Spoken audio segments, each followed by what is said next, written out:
Hey. Hello, everyone, and welcome to another Chill Sunday Staxel stream. I hope everybody is doing okay this lovely Sunday.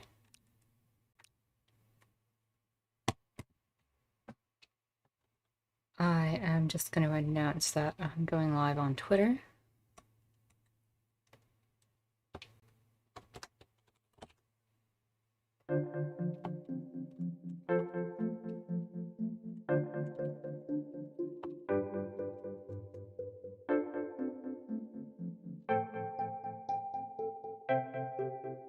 Hello and welcome, Jalix. How are you doing this Sunday?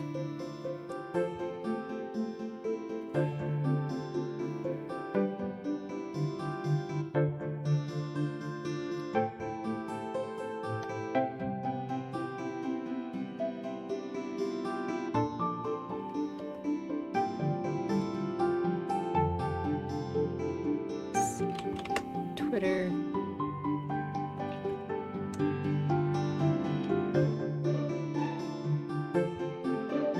Glad to hear that you're doing okay.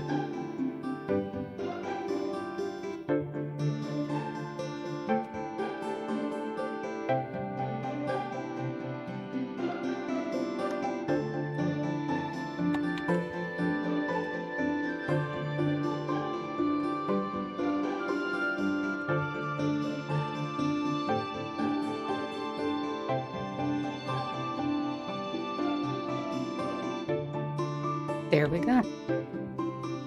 We're on Twitter, we're good. The Discord's all advertised.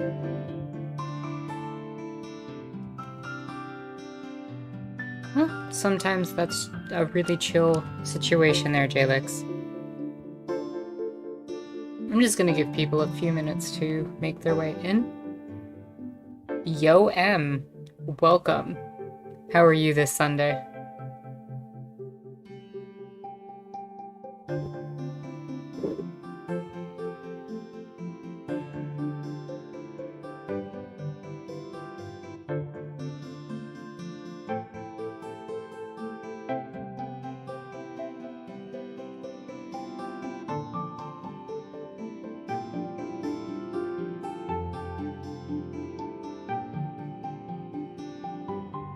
Welcome, Zero. I hope your Sunday's going lovely. M's getting the crafts ready as usual, right?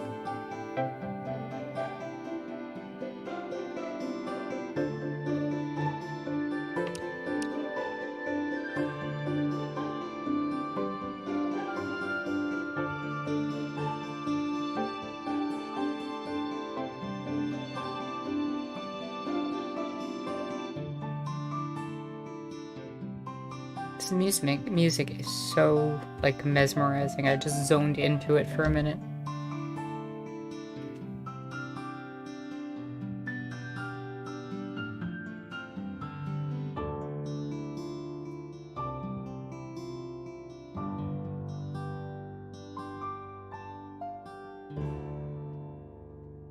I'm gonna third it, M. What are you crafting if you want to share?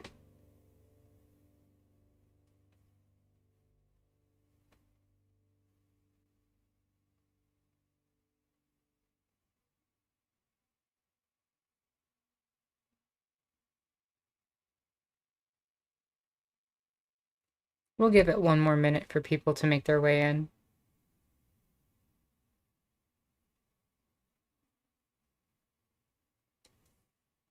Then we'll get going.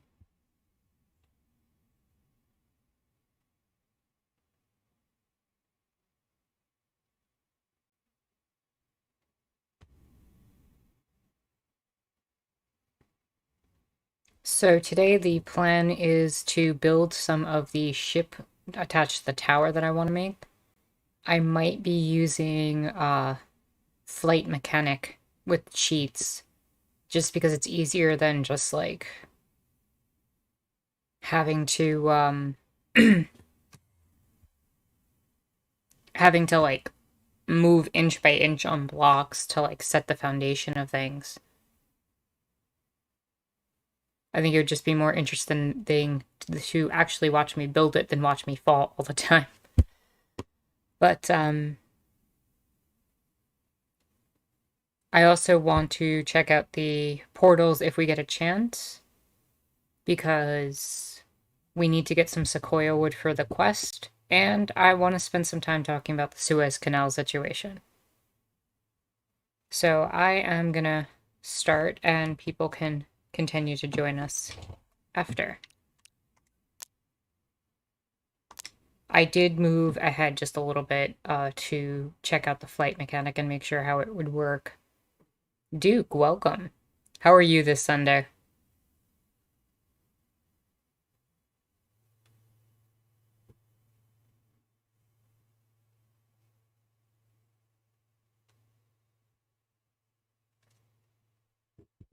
You just woke up from a nap?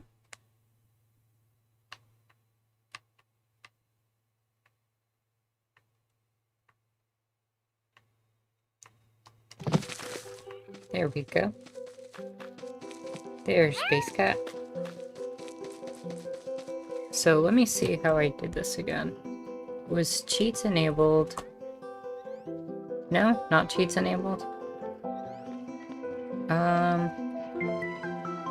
Switch to flying mode on. Okay. There we go.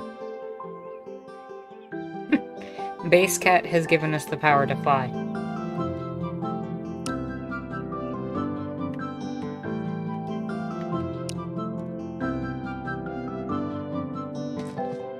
One, 2, 3, 4, 5, 6, 7, 8, 9, 10, 11, 12.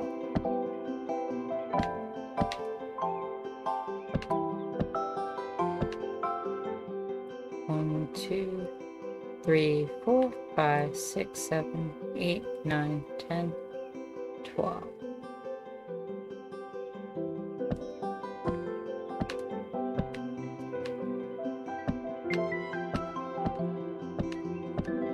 See, isn't this much better than watching me, like, fall to my death half the time?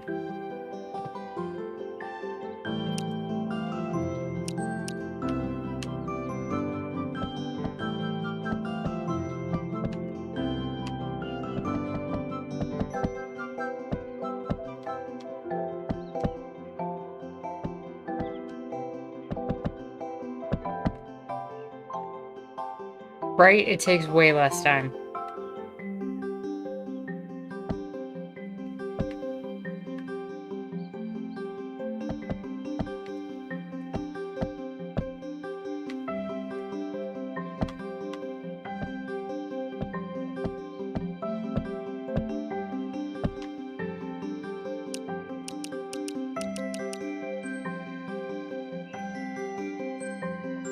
Oh, well, good luck. I hope your print came out okay.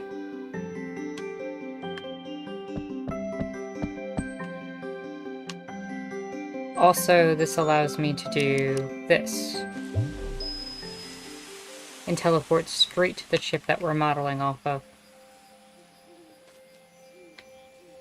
So this was 1, 2, 3, 4, 5. 5. 1, 2, 3, 4, 5, 6.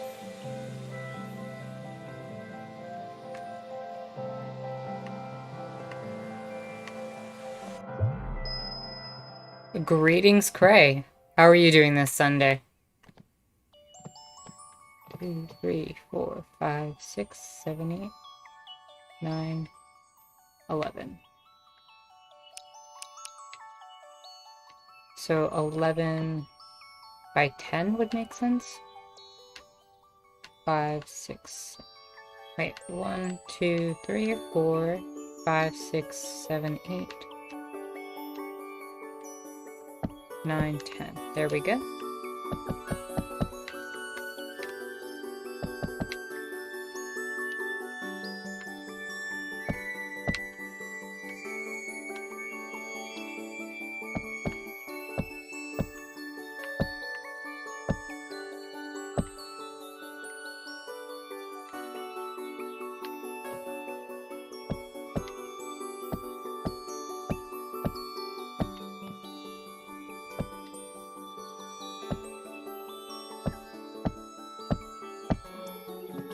It is so hot in here right now. In my place. They decided to give heat even though it's warmed up a bit.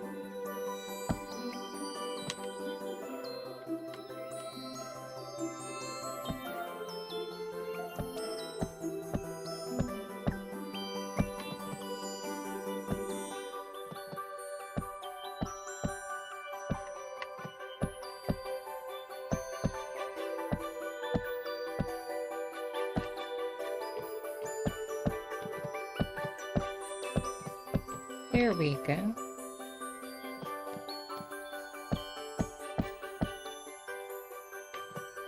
Evening, Emma. Welcome. How are you doing this Sunday?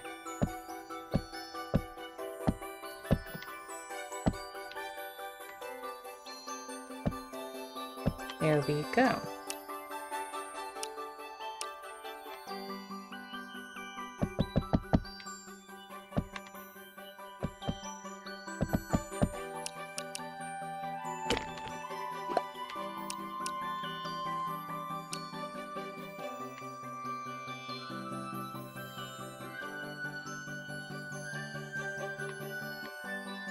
Emma says, just watched your video from today. Thanks for covering stuff I don't see much about, I swear.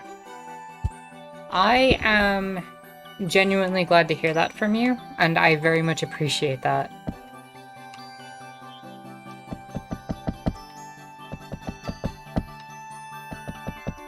Like, that actually means, like, a lot to me to know that, one, that my videos are being appreciated, and two, that some of the stuff isn't being covered elsewhere, because honestly it really needs to be covered and should be.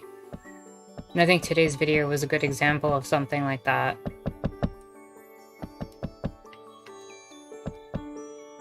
You know, I don't see stuff like that covered very often either.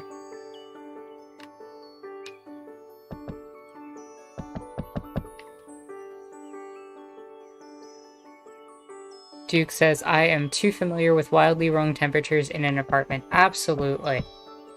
Because, as I have also talked about, sometimes they give way too much heat in inappropriate times because they want to keep people's windows open. So you end up sweating in the middle of winter.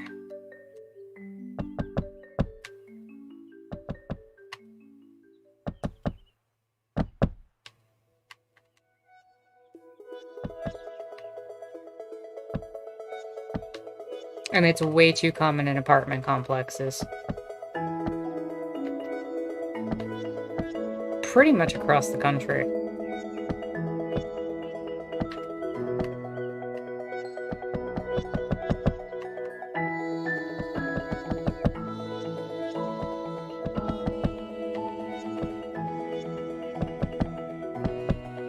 Oops, one too many.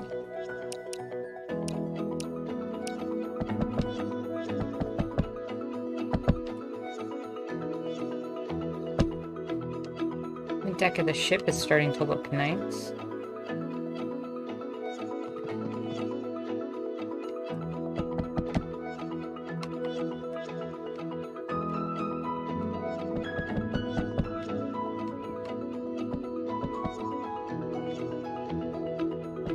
Yeah, flight was definitely the way to go with this, because this would be taking forever without it.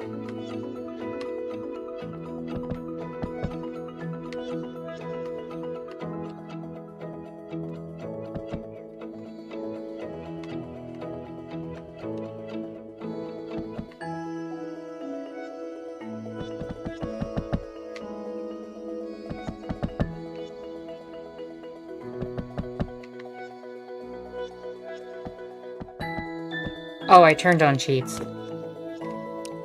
I mean, Basecat gave me temporary flight powers to build her ship. So that I can continue being an effective emissary of Basecat.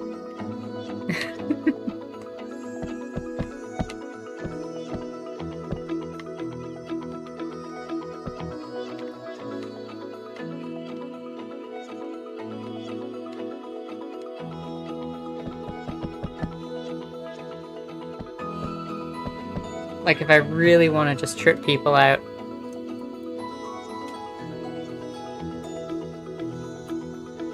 Bye-bye.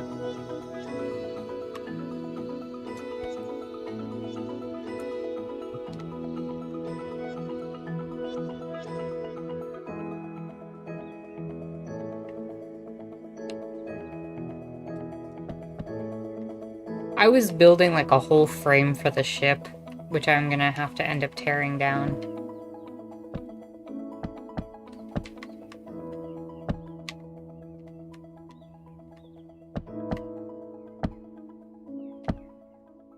Welcome back, Jalix. How'd your print go?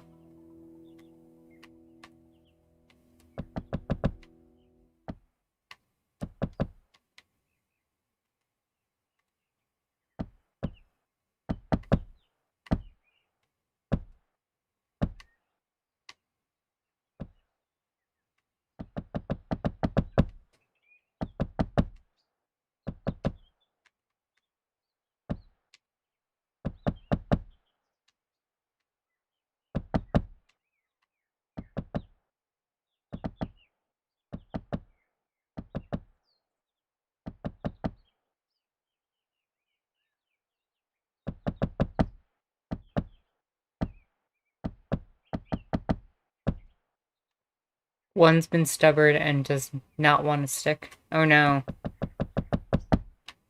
But apparently it works now. Yay! I'm guessing that's a good thing then.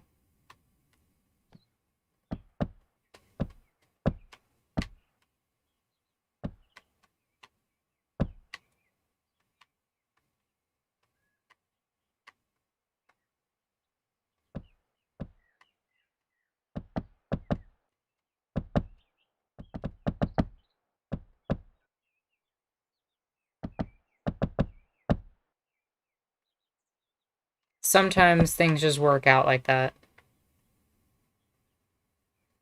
We are building a ship, Jay. Welcome, and I hope your Sunday is going well. How are you?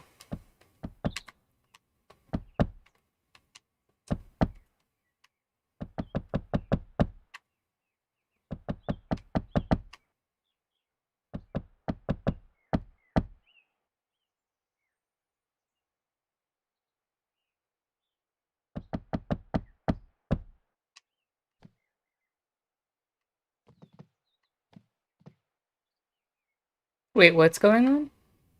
Cry? About it being 5 different streams? My Sunday is going wonderfully.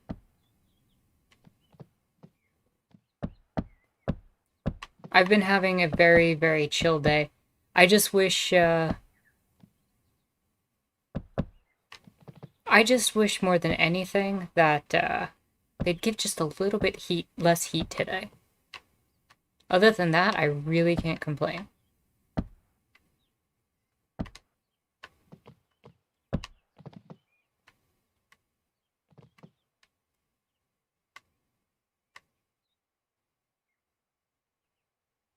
Oh, wow.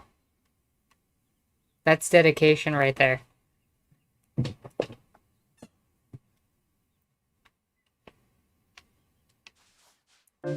One, two, 3, 4, 5, 6, 7, 8, 9, 10. 2, 3, 4, 5, 6, 8. 2, 3, 4.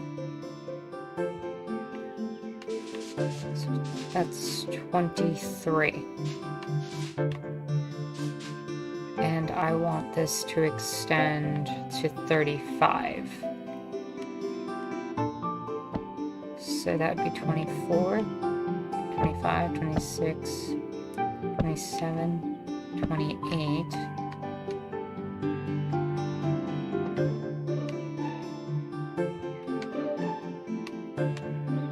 29, 30, 31, 32.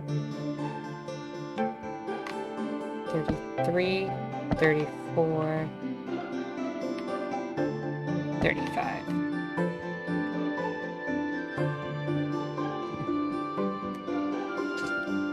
It is a flying ship. It's an airship.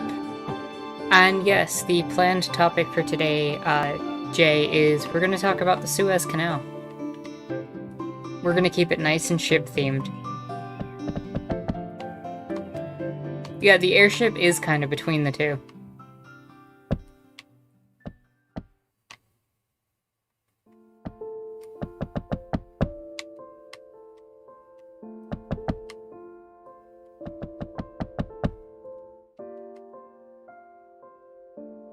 Base Cat can make it be whatever. Base Cat controls reality. Look, Base Cat's made me fly.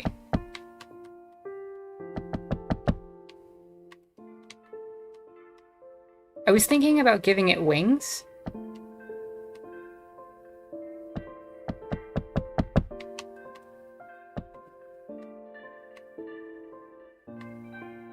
Like wings and a sail.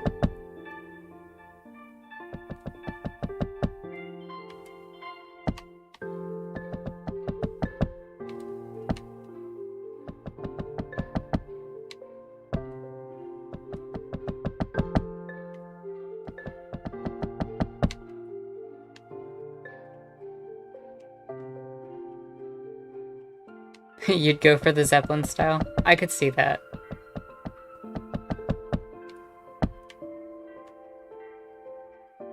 I'll see what the options on balloons are. Maybe I could throw some balloons at the top of the mast.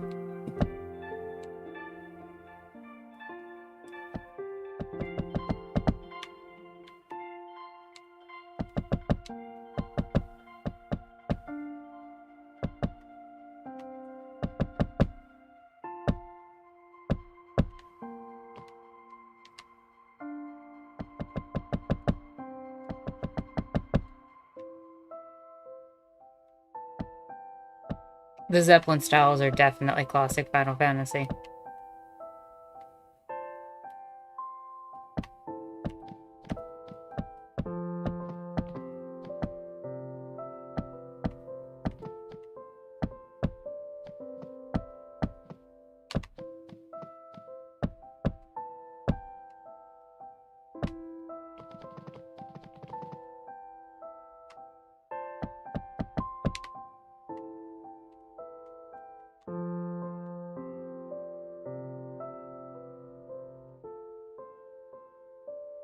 Or was I supposed to go longer than 35? Maybe I was supposed to go... Right, it was 35 across. So right now we've pretty much got it slightly squared. So I do have to go longer than this. Okay. Well, it still has to be filled in, so... Definitely didn't hurt anything by doing this.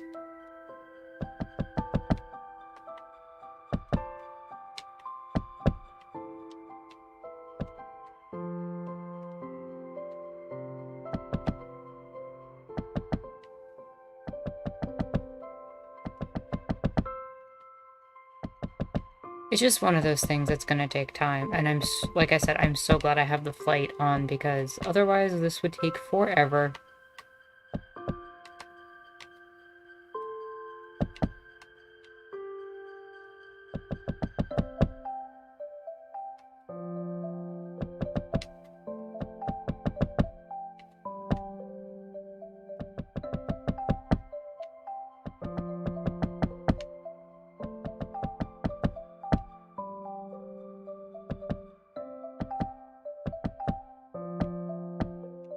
So since we've got a decent crowd here, I'm sure everybody at this point has heard about what's going on in the Suez Canal, right? Aw, hello Maggie. Dog friend is best friend.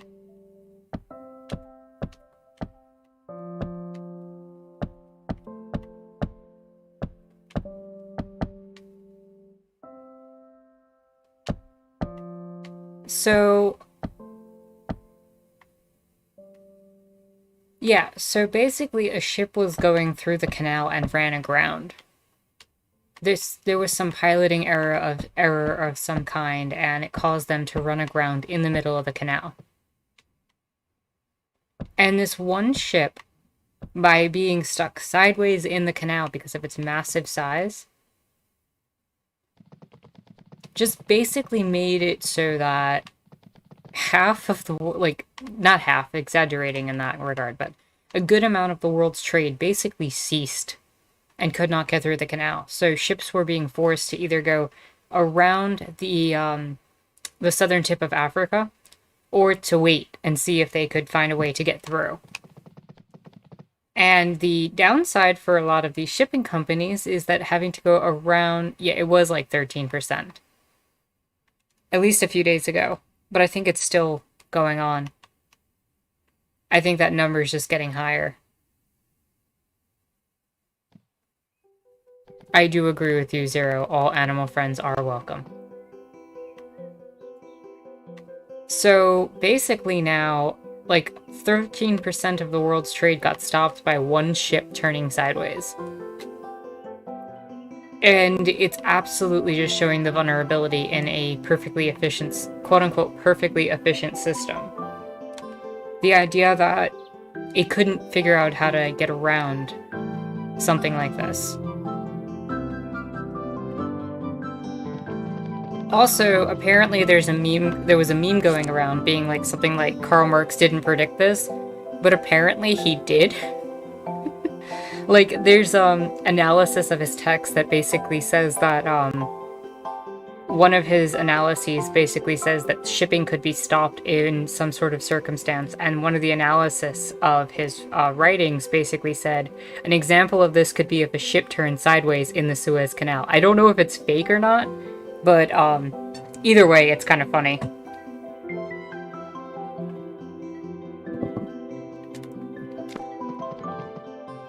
If anybody saw it on the Discord, that's what that was in reference to. He's the OG Simpsons. Indeed. But either way, it's just pretty funny. Like, to have that much of the world's trade just stopped by one ship turning sideways. It's actually kind of absurd when you think about it. And it just goes to show you how fragile this system is. And honestly, how valuable a spot like the canal is in terms of the way that it's used to handle trade. So that's more or less the summary of it all.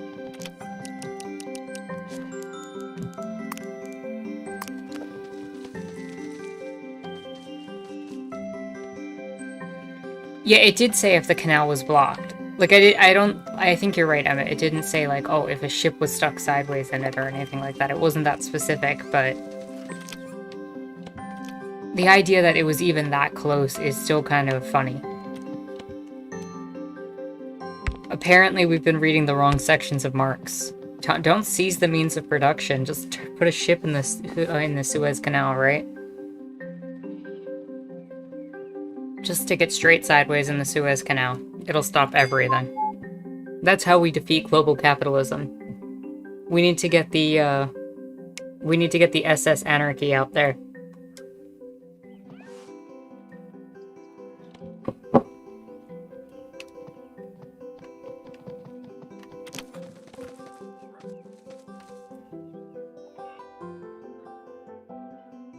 Unfortunately, I don't think there's really a really big rock.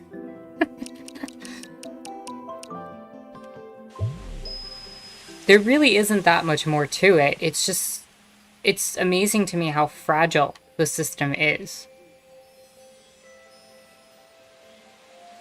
That's what I'm saying, Zero. Like, you would have thought that somebody would have thought ahead and been like, you know, it's a design flaw.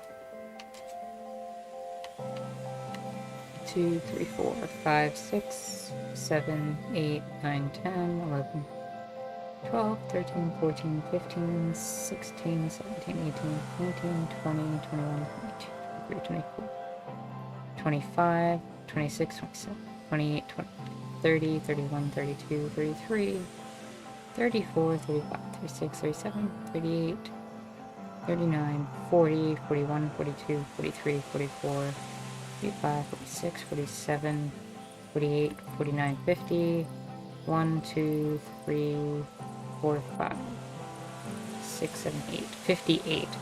Yeah, I have a lot to go. The main deck, however, is... Yeah, the Panama Canal has 2 channels, right? Like...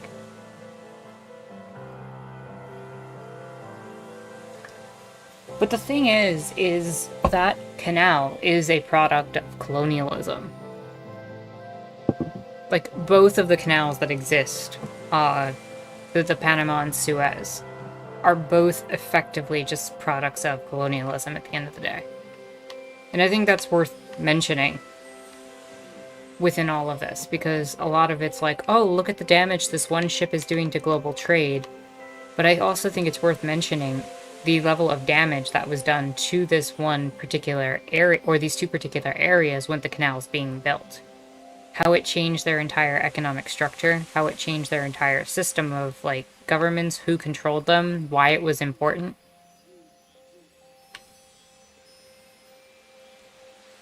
8, 9, 10, 11, 13, 14, 15, 16, 17, 19, 20.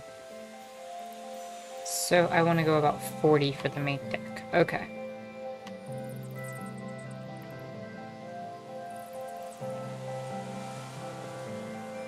Oh no, they didn't get paid for it. They still don't, really. They're kind of at the mercy of Western powers.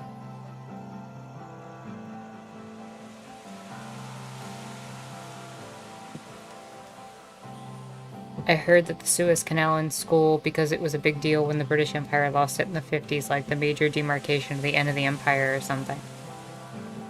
Yeah, that's not surprising. That's pretty much was a marker of the end of the empire. I think the combination of losing India and giving it up in 1948, and then the losing of the canal in the 50s, like, those really mark the fall of the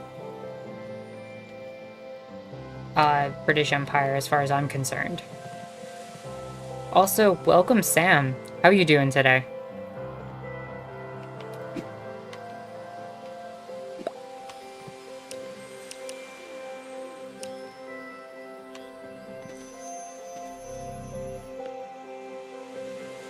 Glad to hear you got a few minutes free.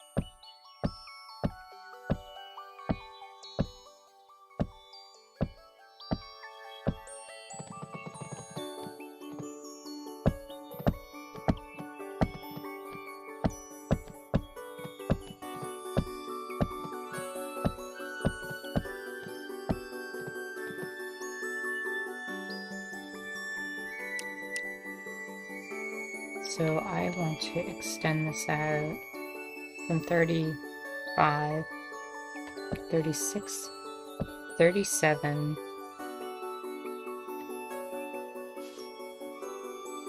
38, 39, 40. That should do it.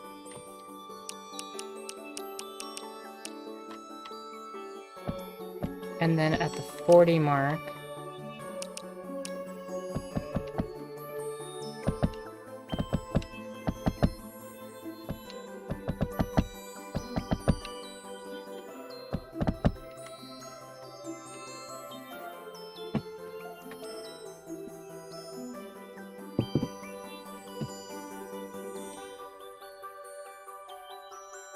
oh wow, $1,000 for your meds? That's horrendous.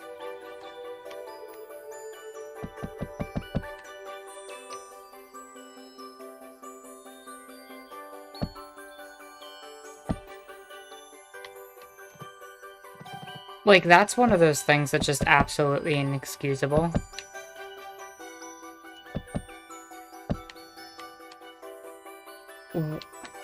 Do you mind if I ask, like, why you were dropped, or, like, what happened, or... Yeah, like, that's really horrible to hear.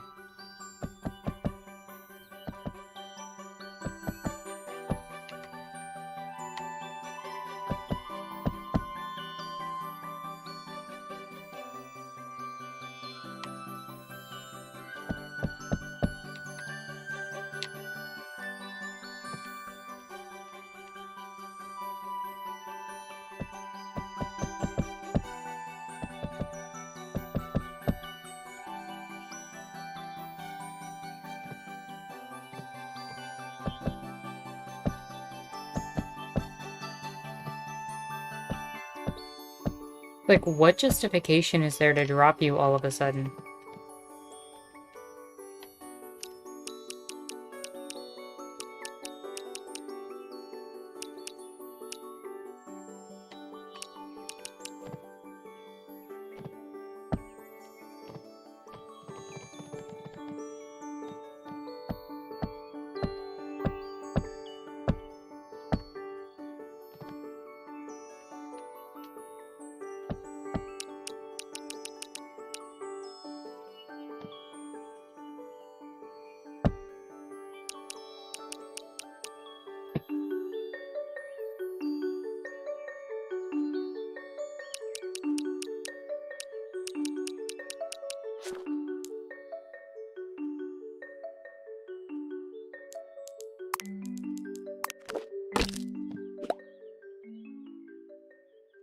Yeah, I agree with you, Duke. Bureaucratic aspects can be,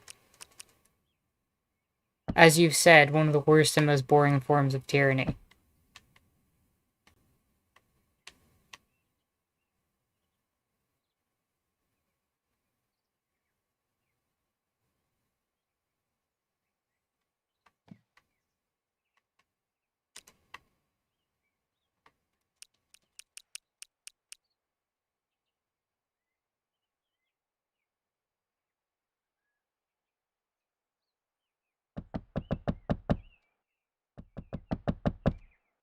Wait, so what you're basically saying is that something went wrong with the autopay? Your payment was late because they moved the payment forward, didn't notify you, and that's your fault. And instead of being like, hey, so we didn't get your payment on time, we moved the date, maybe fix that, they just cut your coverage. Am I pretty much understanding that correctly? Wow.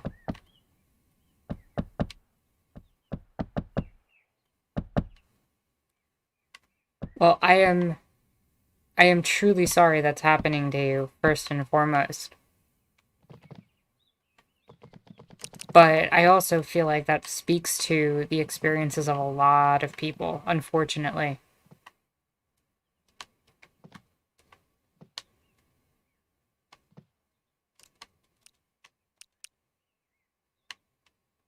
Yeah, like, it sounds like it was designed.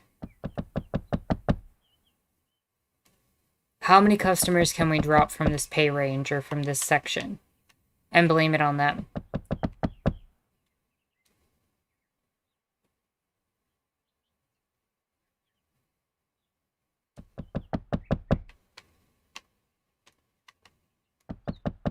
And this honestly is part and parcel of why we can't have a system that is incentivized based on capital covering medication.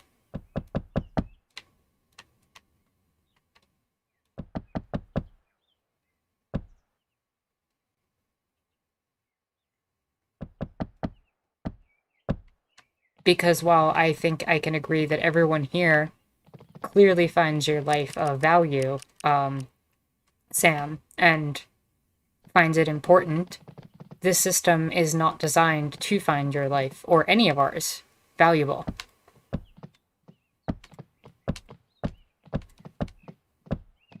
And it kind of is this really frustrating approach where honestly is very backwards at what the priority of medication is. That's funny, Gray. That's really funny. But yeah, the free market being the most efficient system there is, in what regard? What value are you trying to look at? Are you trying to put money in the hands of people, or are you trying to... Are you trying to basically take care of people? Like, what's the goal of your system? Because people are not cared for in this system.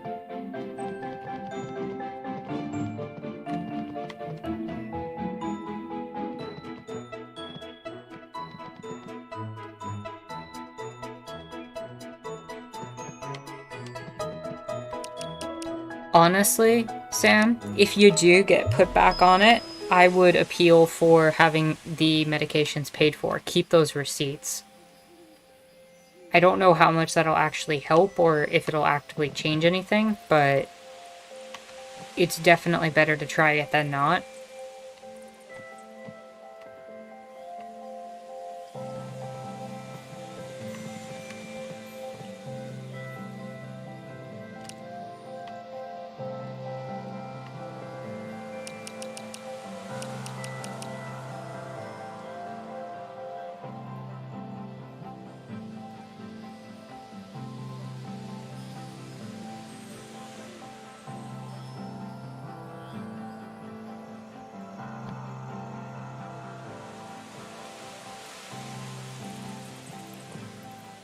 Oh, I see what you're saying.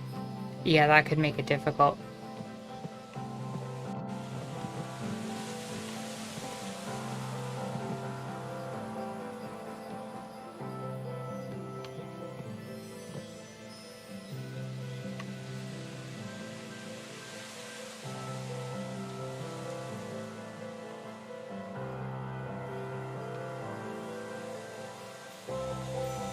One, two, three, 4, 6, so 12.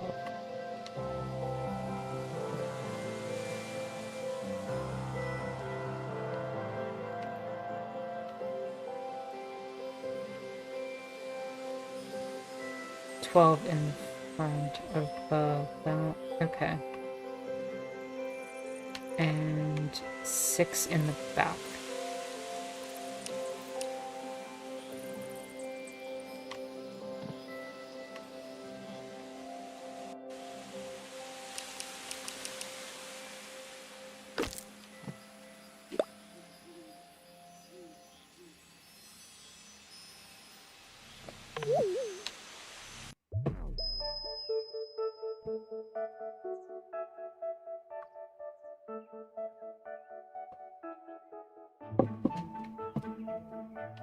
Merchants, welcome.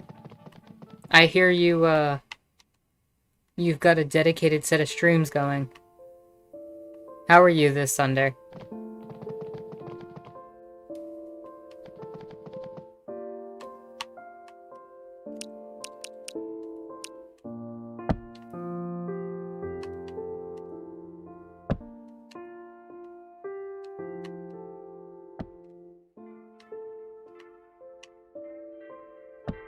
Five, 6, 7, 8, 9, 10, 11, 12. And then I want to put the anchor... Oh, okay.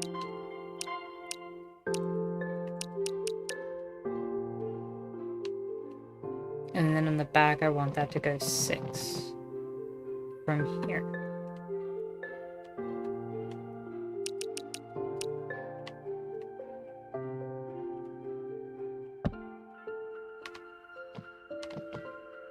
Four, 5, 6, is that right? 1, 2, 3, 4, 5.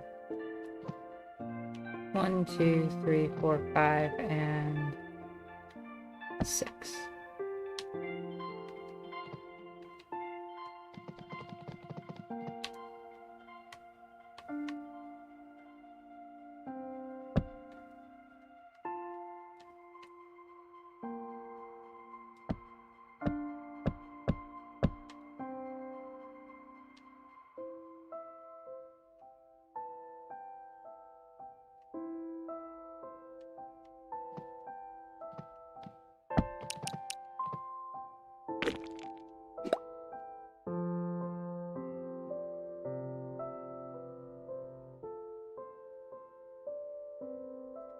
Merchants, I am indeed having a good Sunday.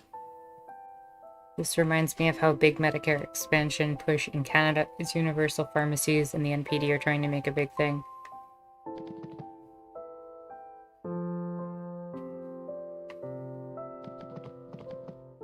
You feel like you're in the future, merchants? Emma says, this is appalling. I don't know how anyone argues against public health care and goes to sleep at night. They probably sleep on their stacks of money.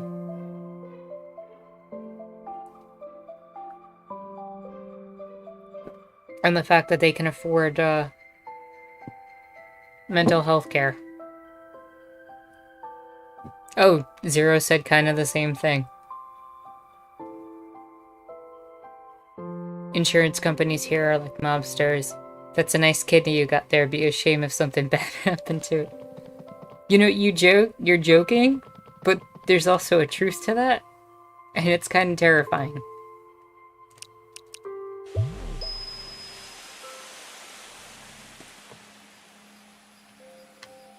Apparently we all had the same joke.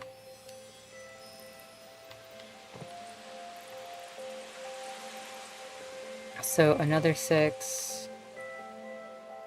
Another 6. No, another 6. Then another 4.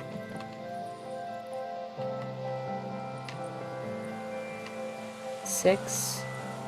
6. 6. Okay, so 6, 6, 4.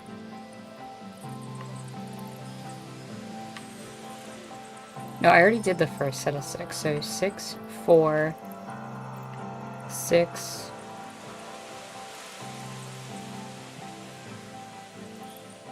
Oh, no, but this is only 4 because it's not using... Okay,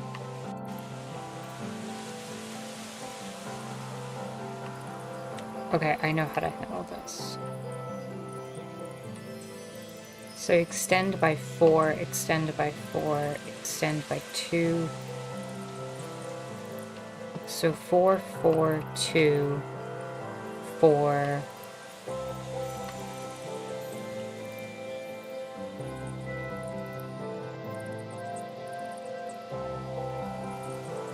Insurance companies here are like, oh yeah, oh my god, I'm about to say money. It's one of those laugh before you cry situations. We are a hive mind. Well, that's what communism is, right? Communism is when you hive mind.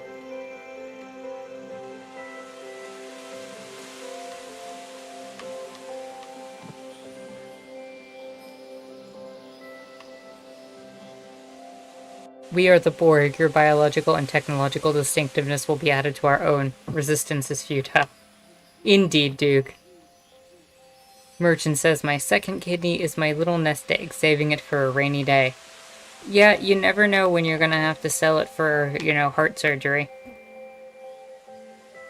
Oh, they're just stuck in the dock. I just want to make it because it's pretty.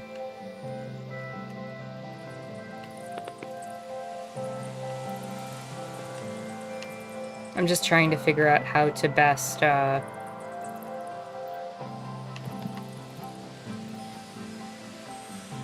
make the front of the ship.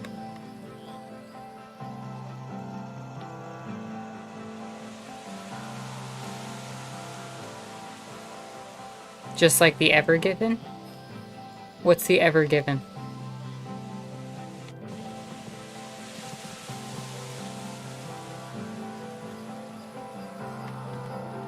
Are you talking about the ship in the Suez, the Evergreen thing? Because if no...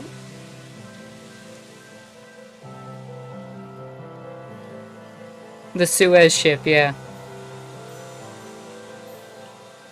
Every building game lets you build the boat, but not sail it. True. We need the ability to actually sail.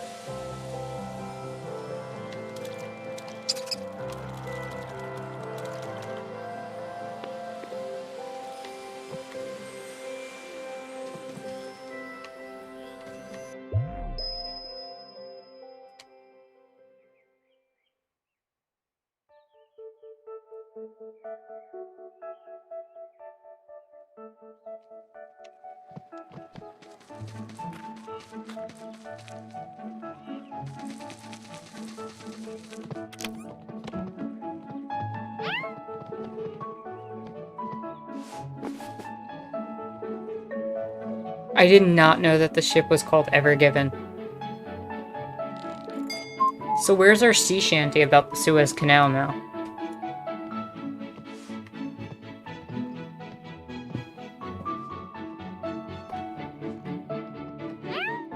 No, it's not confusing at all, Emma. It's perfectly normal. It's perfectly normal naming conventions.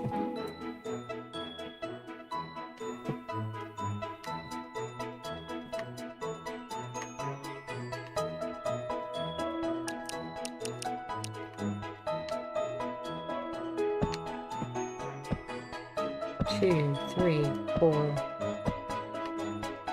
Wait, was I supposed to go up one? I was supposed to go up one, wasn't I?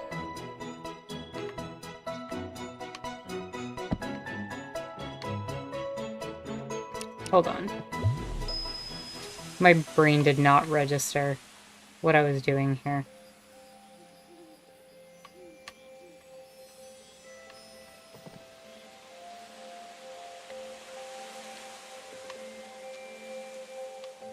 Yeah, I was supposed to go up one and over one. Okay, that makes sense.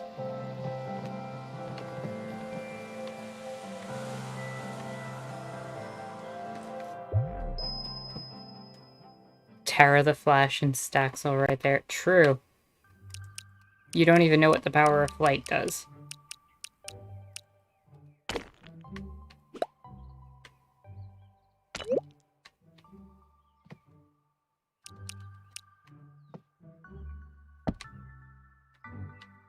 Two.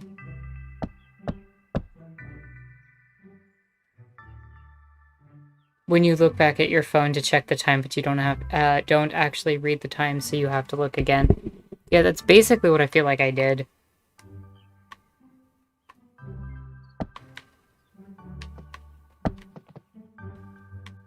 One, two, three, and four. Now from here.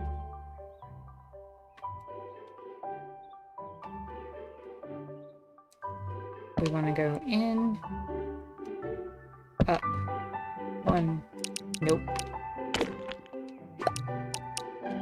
One, two, three. One, two, three, four. I think I did 5 on that one. 1, 2, 3, 4, 5, and then 1, 2, 3, 4, 5. Yeah, that works.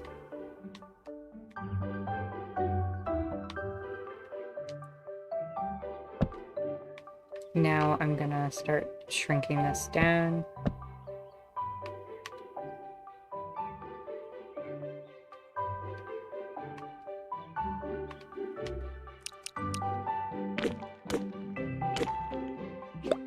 I am building a ship in the air.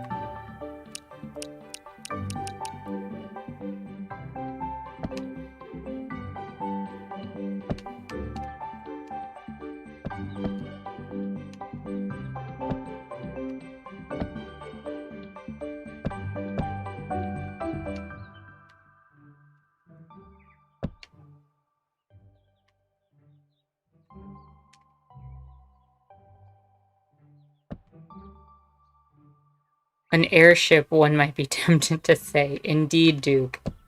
Indeed.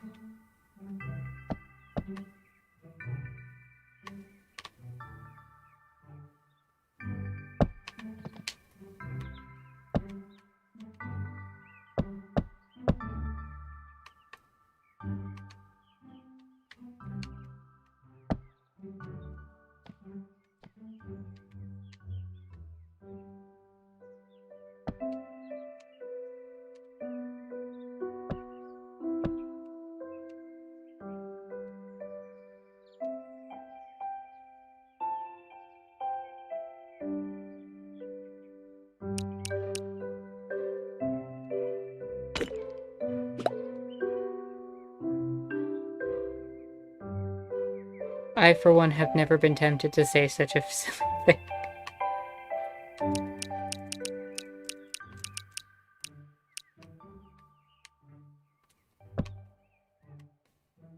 I mean, I don't know.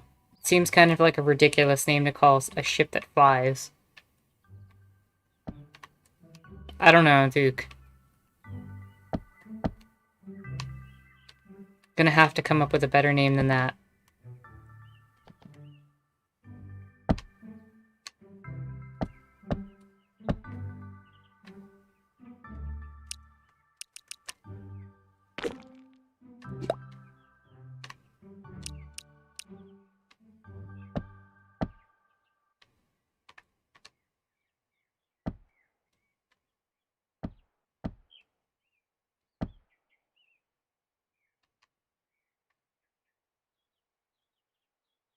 Fly ship is the serious term for serious people. Indeed. Basecat has demanded fly ship.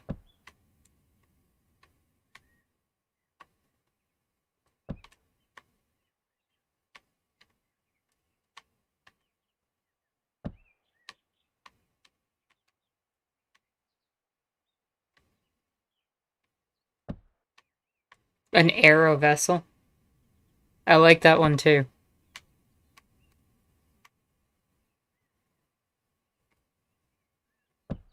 Super fly ship is next.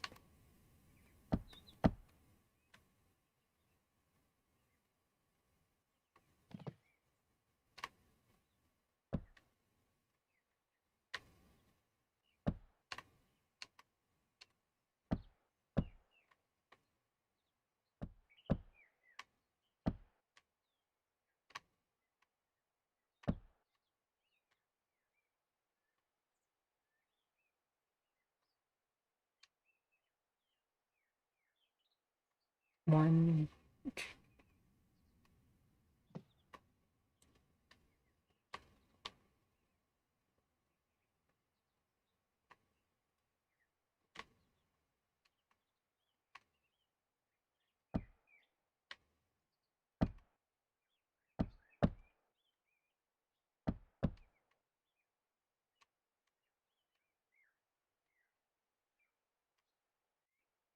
How did they make the front of the ship?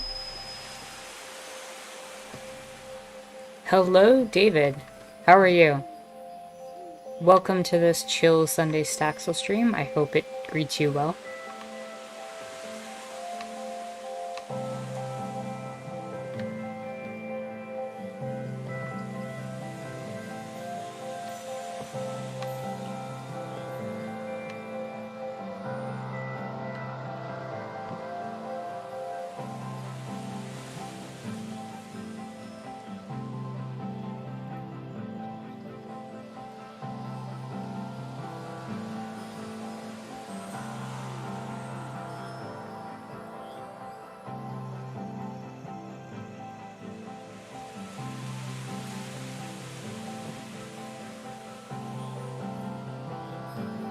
That's great to hear.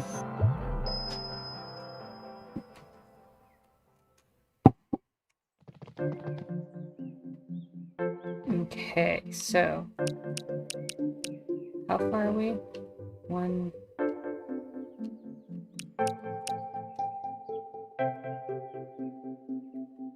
2, 3, 4, 5, 6, 7. So let's go one more.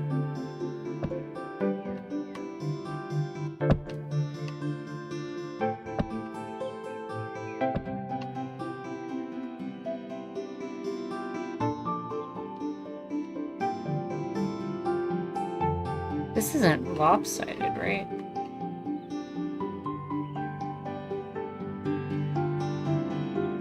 One, 2, 3, 4, 5, 6, 7, 8, 9, 10, 11. 1, 2, 3, 4, 5, 6, 7, 8, 9, 10. Yeah, no, that's even.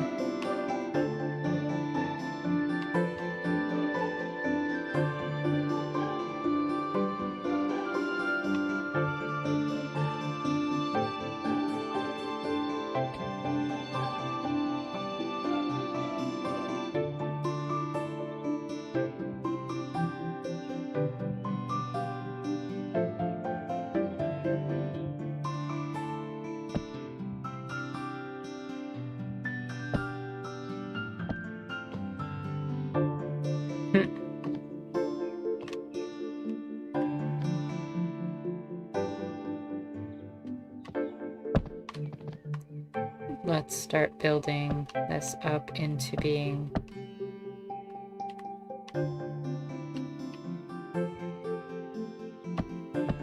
the front of the actual ship. Ale, welcome.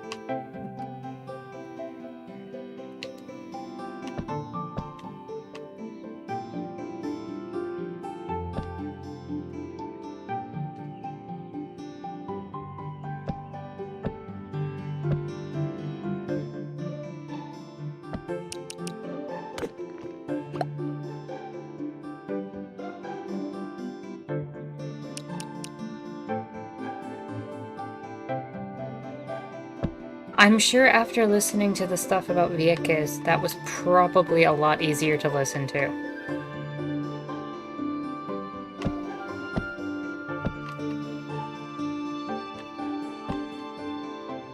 How are you doing this Sunday, Ale?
Let's see how this is coming. I actually like how this is coming out.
Whoa. That is... I like that. That outline for the front of the ship, that is intense.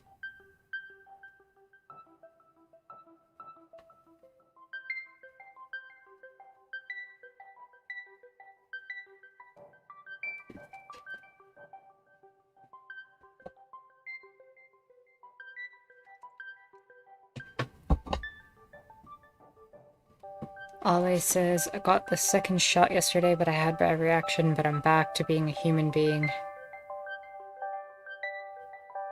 Well, I am glad that you're feeling a little better. Yeah, I've definitely heard some people getting reactions to the vaccine. You know, it's as natural as it is to have that response and the response of the immune system kicking in. It is kind of frustrating. Also, David, you are indeed not the only Boricua here.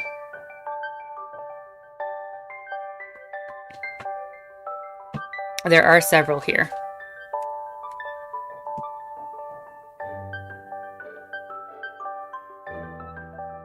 M says, I heard Vieques and cried a little. Yeah. Vieques is such a hard topic to talk about.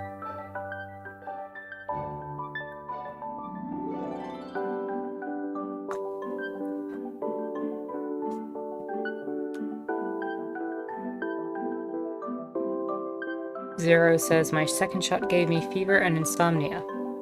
I can imagine you not being a happy camper after that. It's a challenge whenever media describes the US relationship with Puerto Rico as colonial, if they even mention it at all. So many people I know don't even realize PR is under US control. It's ridiculous.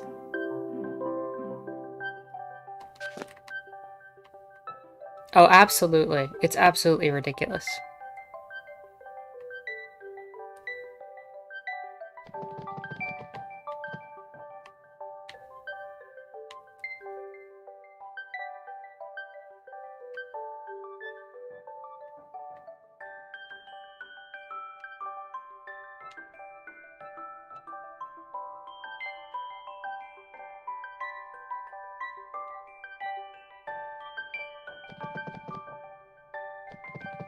Yeah, in a few weeks you'll have the fancy new antibodies, which hopefully will do what they're supposed to.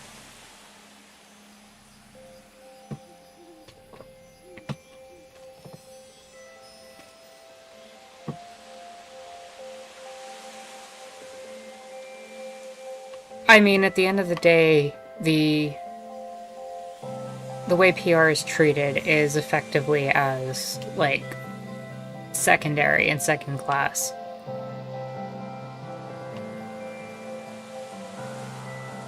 I mean, yeah, you get the passport, but everything else is treated very poorly, including the way they deal with customs of, in terms of goods being shipped into the island. It's actually really frustrating how bad the colonial side of that aspect is.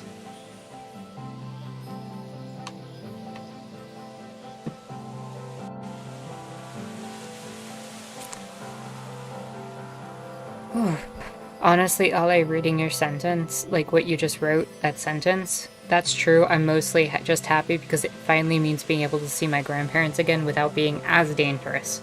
It's not dangerous, it's just not nearly as dangerous.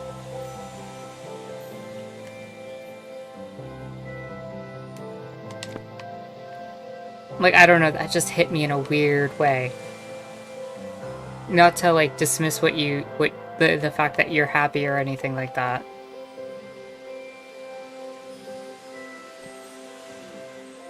I don't think I want the back of the ship to quite have the same kind of design where it goes up to that extent. I don't feel like most ships do that. I get the rudder being down here.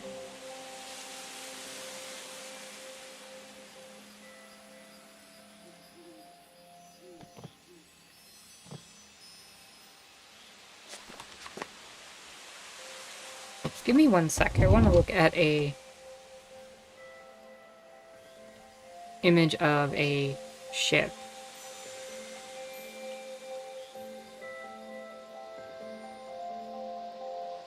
Oh, absolutely. Also, do you prefer David or David?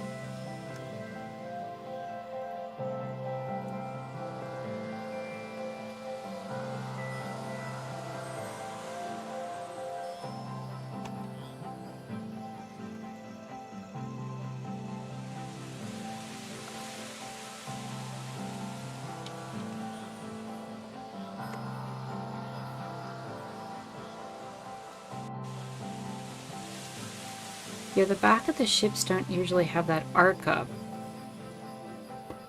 So I am going to... Okay, I will probably end up switching back and forth, to be completely honest. Bilingual life. As long as you're cool with it.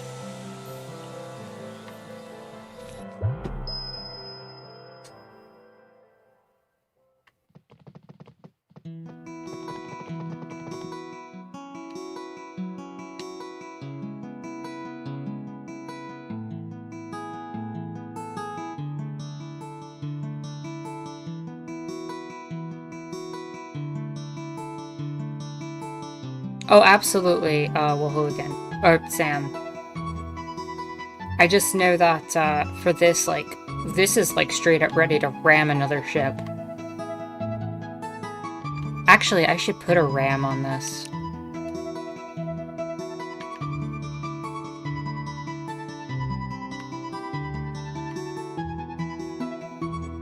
That'd be interesting. Let me figure that out. My character's gonna need to sleep, though.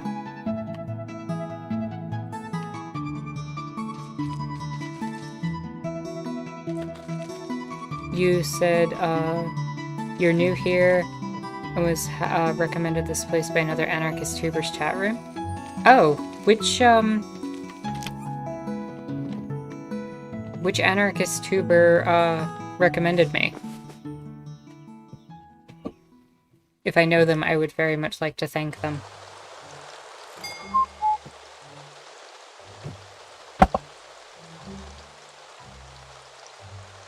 Ramming was used quite a lot in the, old days with ships.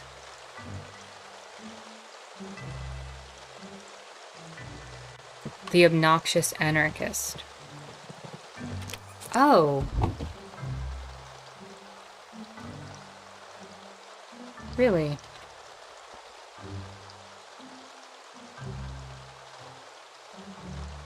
That dude's so obnoxious. Fair. Thank you for letting me know.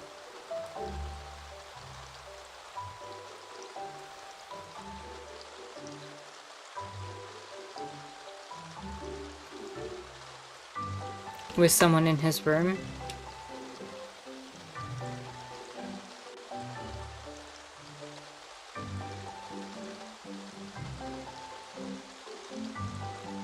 Oh wow, I'm getting an influx of conservatives commenting on my videos. That's fun.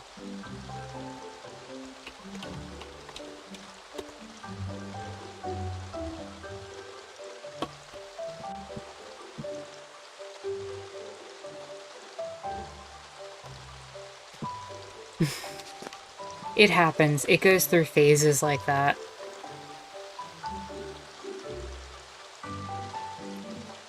It wouldn't have surprised me if it was merchants. That's how I know I'm getting popular. Zero, thank you for stopping by. Definitely glad to have you here. An over-opinion reactionary. Yeah, merchants is pretty awesome.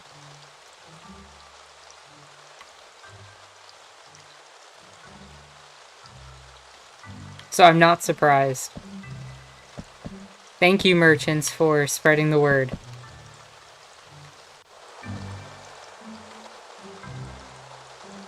No.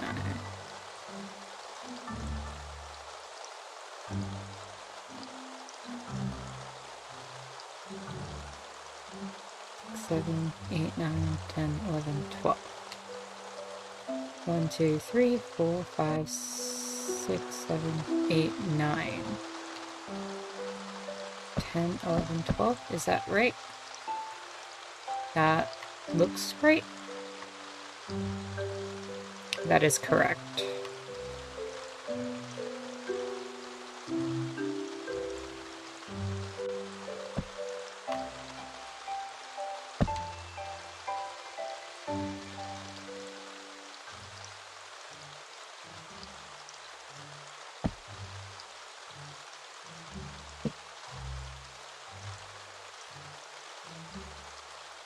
I'm really glad Merchants has a home here as well. Greetings, Skylar. Welcome. Oh, you can just call me, Tara. Tara works.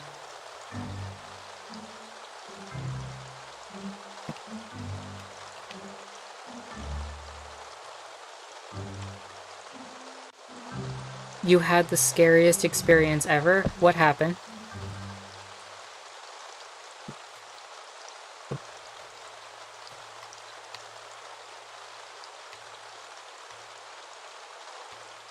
It is nice to meet you as well, David.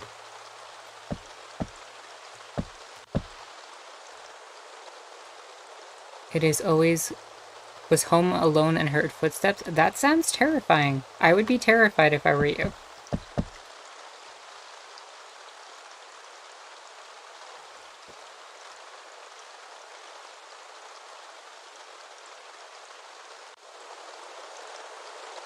Your dad came home without saying anything. This is why you let people know.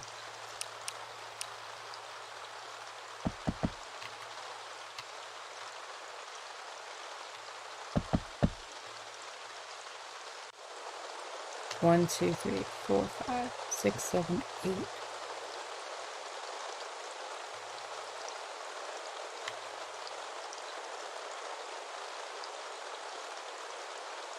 You recorded a video of your last words? You must have been scared. I'm sorry that happened to you.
Yeah, being able to defend yourself in a situation like that for sure is definitely a good thing.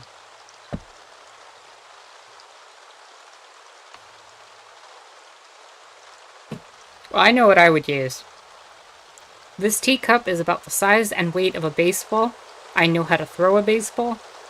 And it's made of cast iron.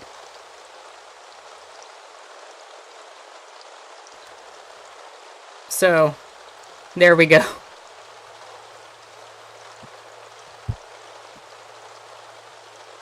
That'd be the first grab.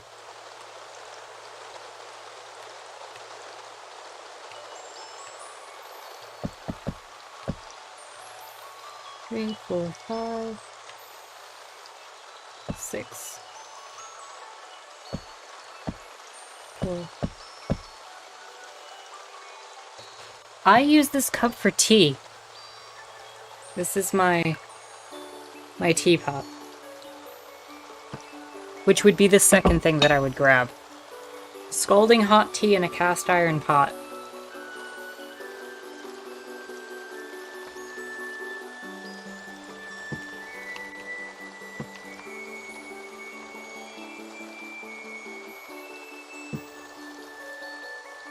You have a fencing pole but have no idea where you left it.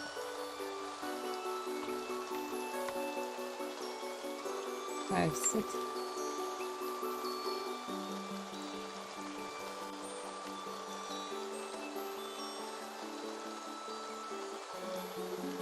You know what?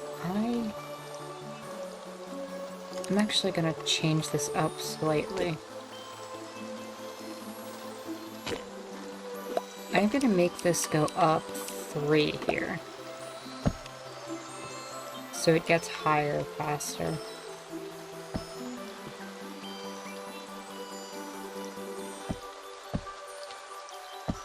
That's that's 4, 5, 6, 7, 8.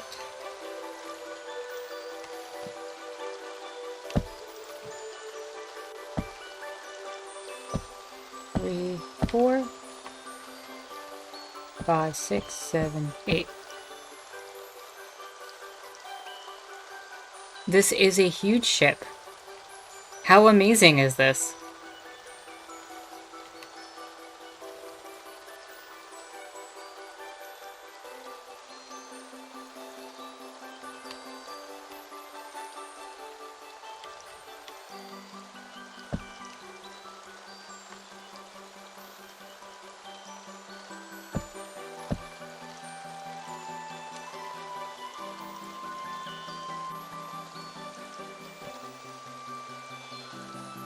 Two, 3, 4, 5, 6.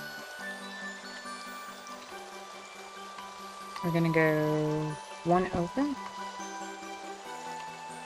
2 more up, 2, 3, 4, 5, 6.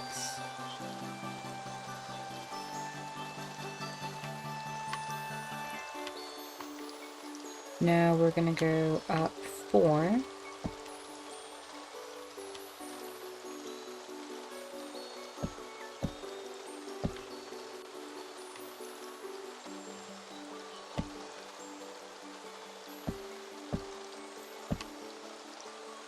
And we're gonna go another 6 back. 1, 2, 3, 4, 5, 6. 1, 2.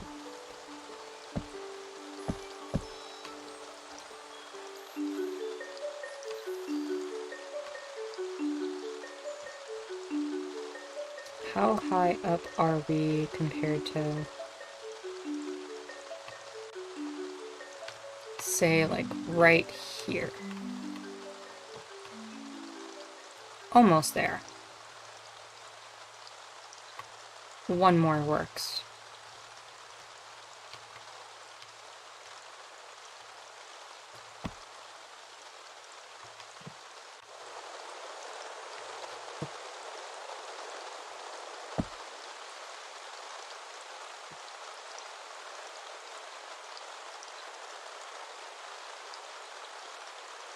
Kid was walking past your house tooting on his trumpet.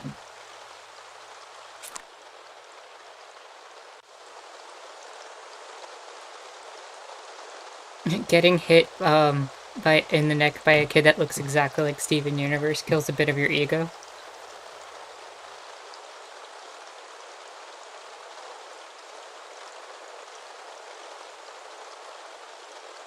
That's so cute, Cray.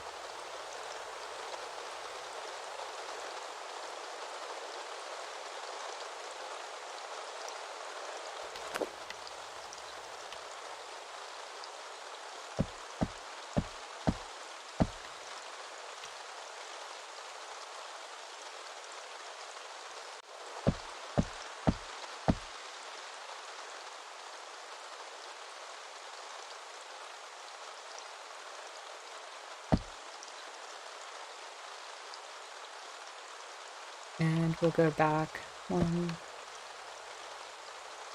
2, 3, 4, 5, 6.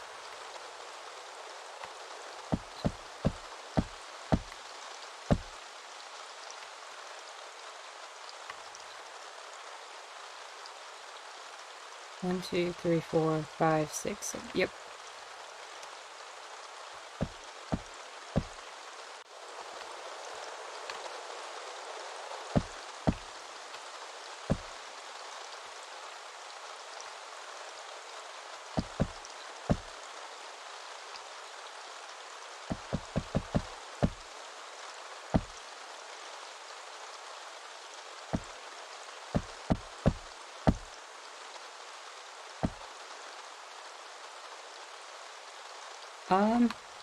Yeah, I'm about that.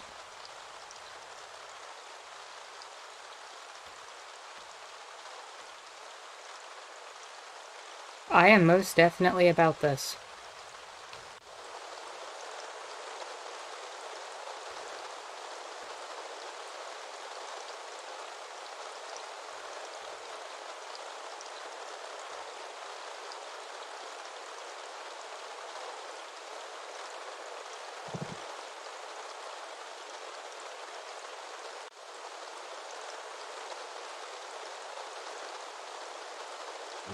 Now, how do I want to cover... Let me see what this looks like now without flight in terms of walking.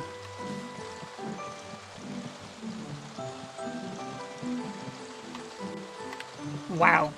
I am very happy with this. So there should be stairs leading up to that.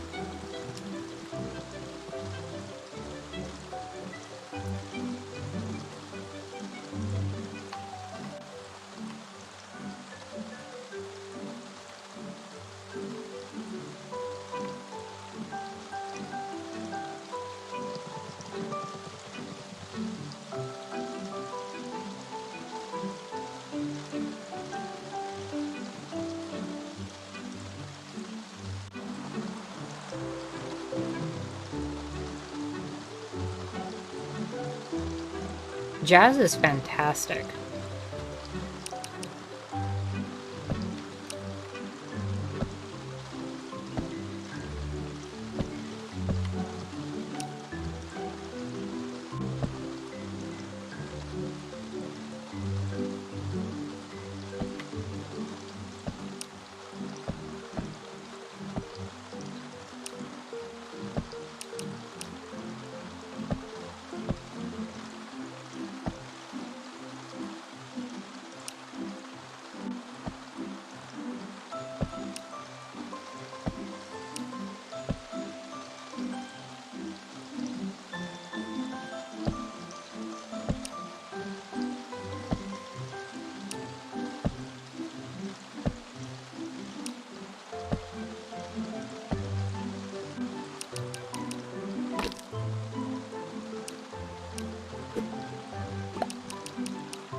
Let's see. There we can put one there and there.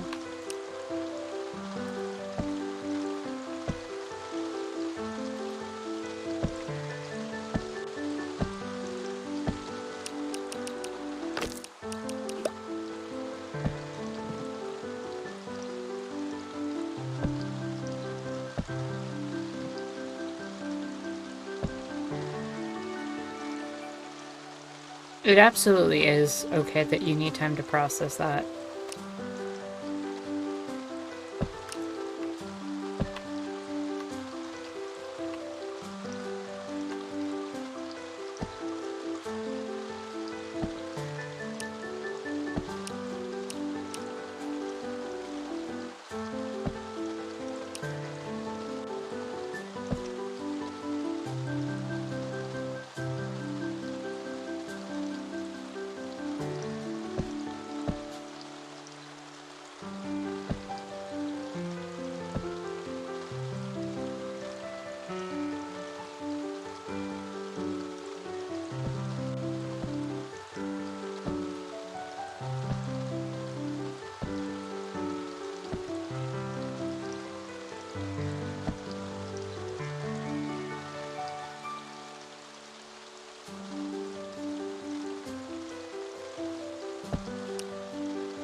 I mean, we do know. Cray, we do.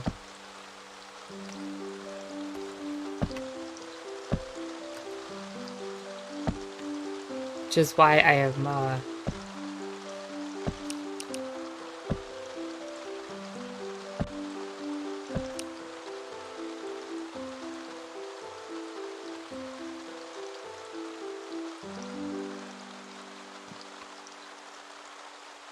3, 4.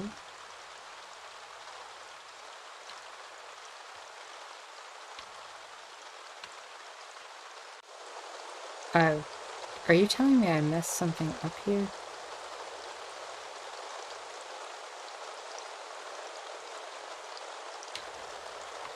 Is that why it looked messed up? How did I even fix it then? 2, 3. 1, 2, 3. 1, 2. 2, 3. The hell?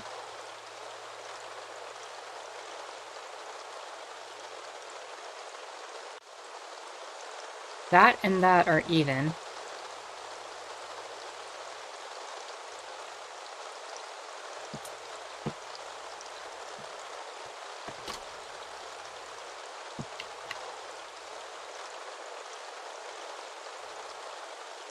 Three, then 2. 2, 2, 2, 2, 3, 3. Oh, I see what happened. 3, 2, 2. I have 3, 2, 3 instead of 3, 3, 2.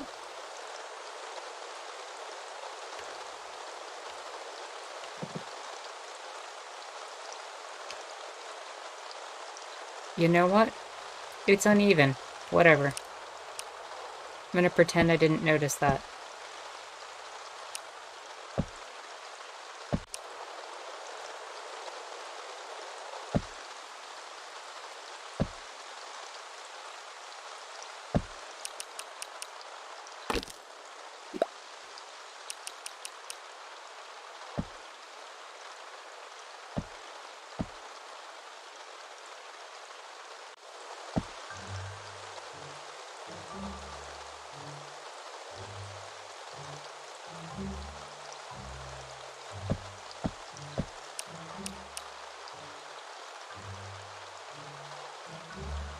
This is true. Also, it just kind of looks like a warping of this.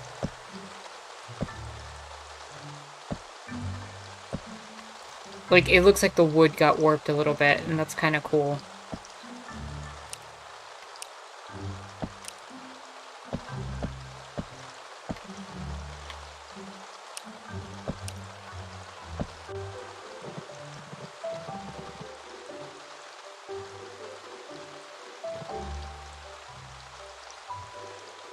You like how the rain in the game is accidental ASMR?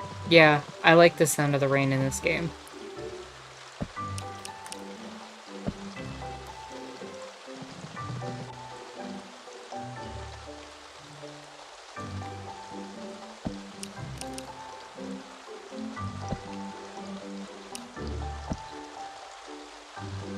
What jokes did you start, Cray?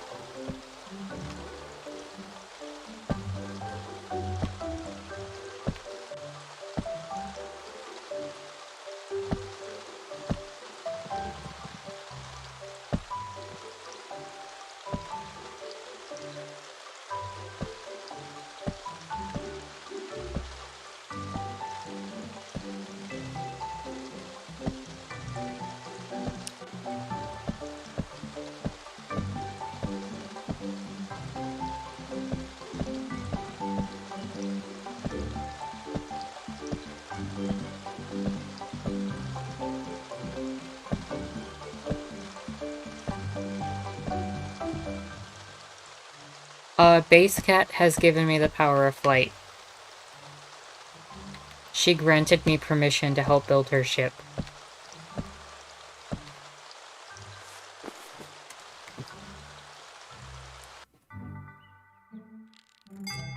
I don't think anybody's babying Poob.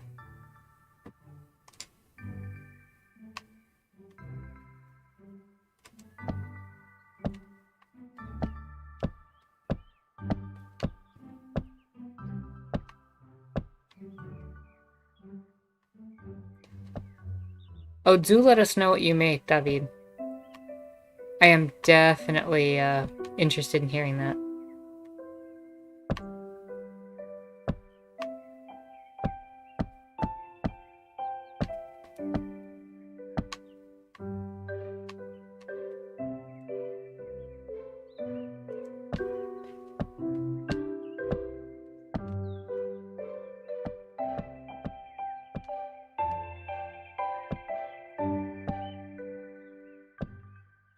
All I'll say, Skylar, is that everybody needs somebody sometimes.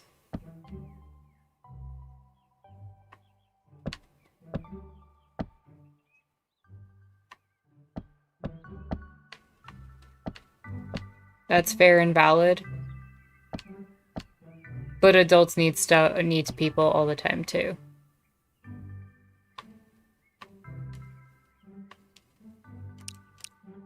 No matter how old you get, we're always going to need people in our lives.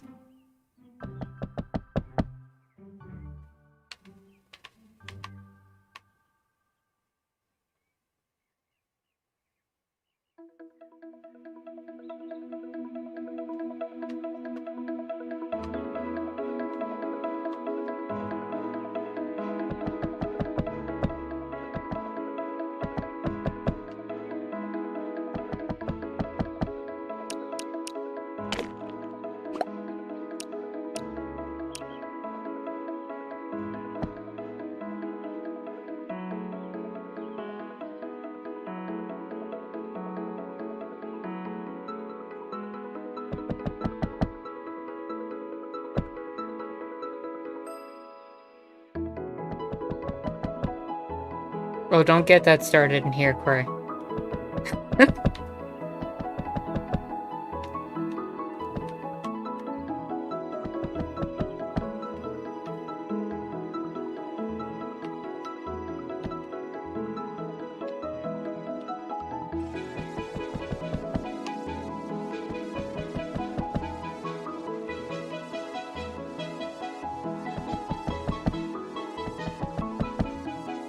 We've been having that all day on the server.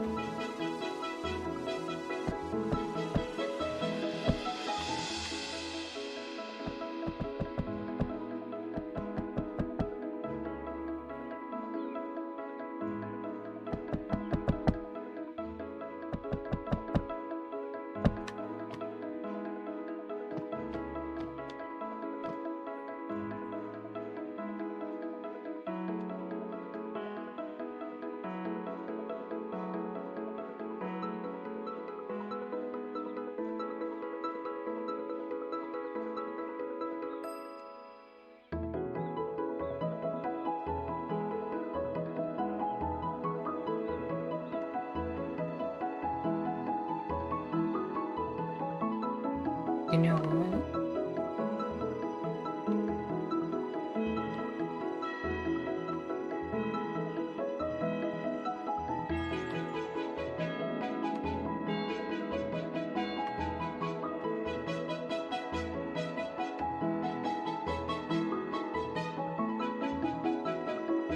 I kind of want this area to be like the cabin, like a captain's quarter type thing. I think that makes sense.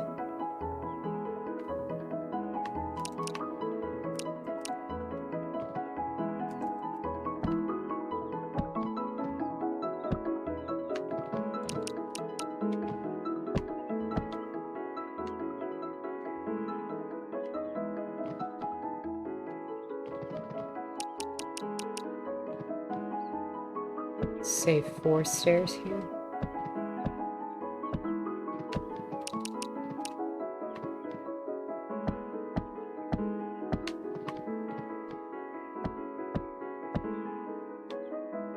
can have this kind of...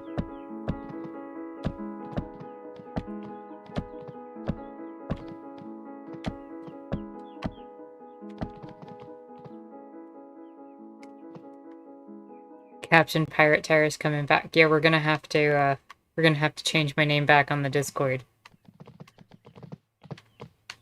Actually, I like the idea of it being one more over.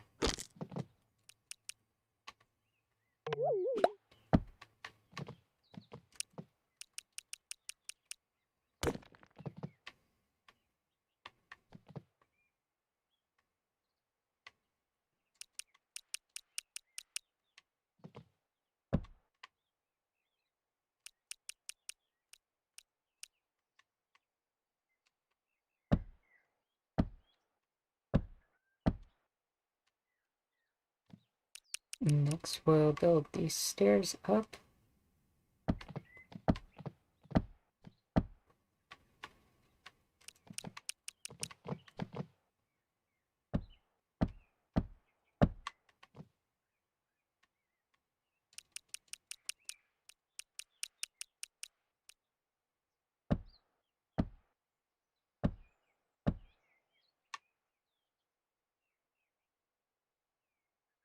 That is a good point, Ale. If you're not part of the workforce, you're generally ignored.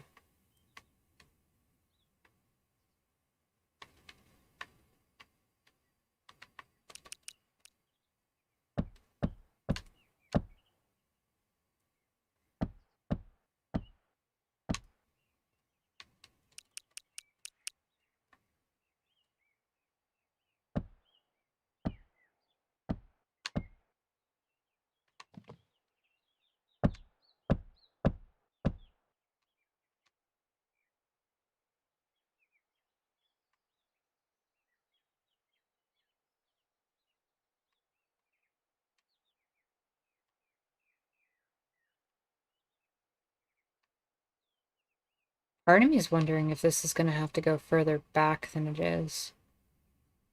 'Cause I don't know if I can get that height. Let me see.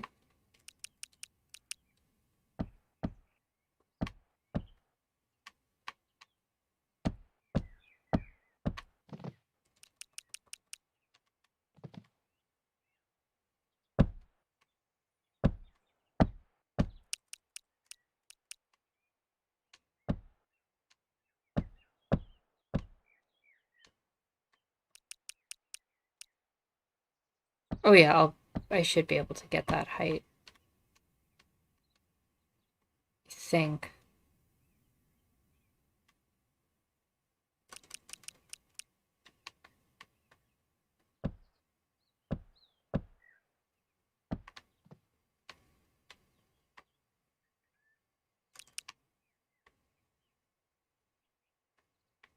You made a Greek pasta salad and added balsamic vinegar. That sounds amazing.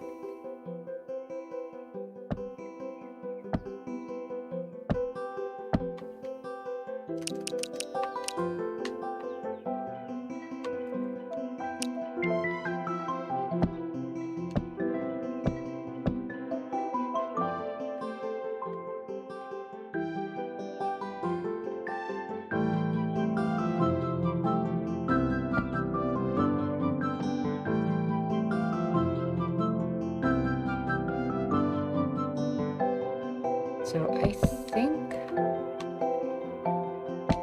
I'm gonna put this like that.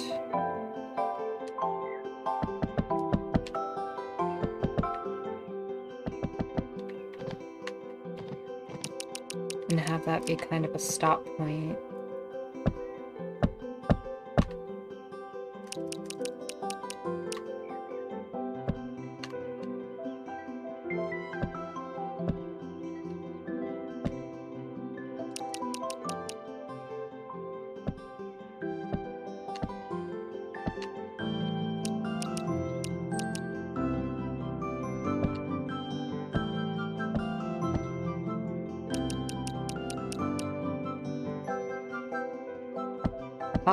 I will pull back and show you.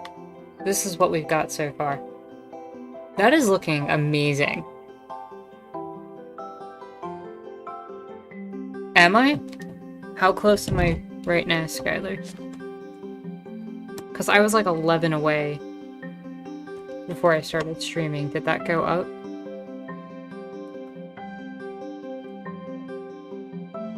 Ten away. Wow.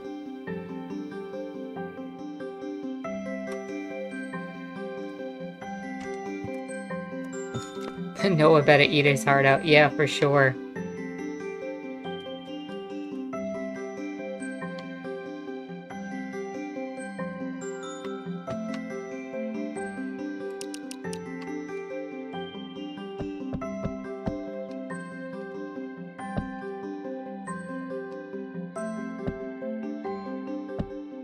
We can go back like 2 or 3 here.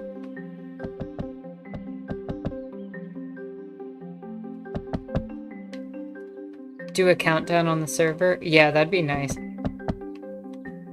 You know, with my luck, I'm gonna get it on April Fool's Day.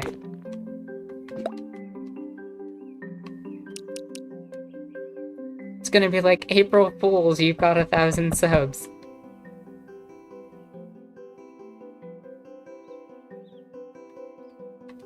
I know, that's intense, right? I am so genuinely grateful for everything with this channel, with the Discord, with everything.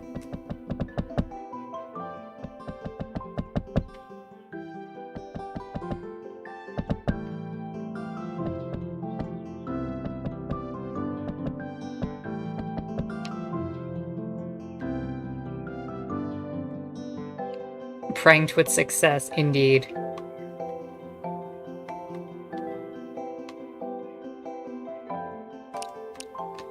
Now I want to do a set of stairs in the center. Like right here? Wait, 1, 2, 3, 4, 5.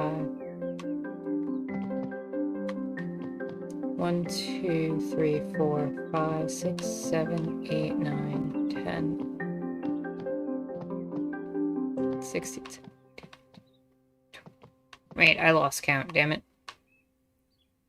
1, 2, 3, 4, 5, 6, 7, 8, 9, 10, 11, 12, 13, 14, 15, 16, 17, 18, 19, 20, 21, 24, 25, 26, 27, 28, 29.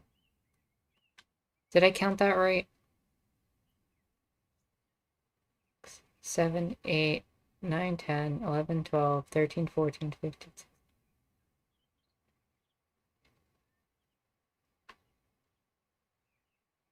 27, 28, 29. I got 29 again. Have I been a YouTuber for long? I started in the end of November, I think. So I don't know how to qualify if that's long or not, but 2, 3, 1, 2, 3, 4, 5, 6, 7, 8, 9, 10, 11, 12, 13, 14, 15.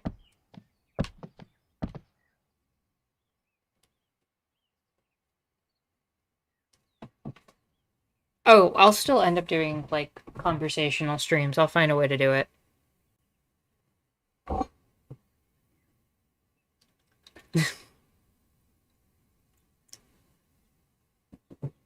Because honestly, this is too important to me.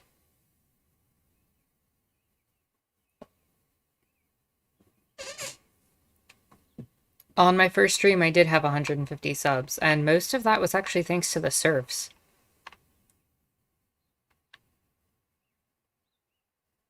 In before Tara yelling at chat. I won't yell at chat.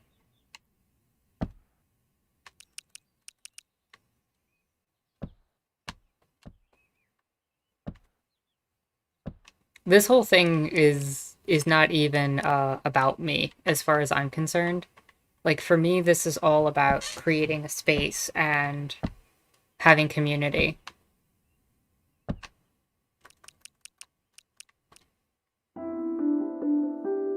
The serfs ended up promoting one of my early videos.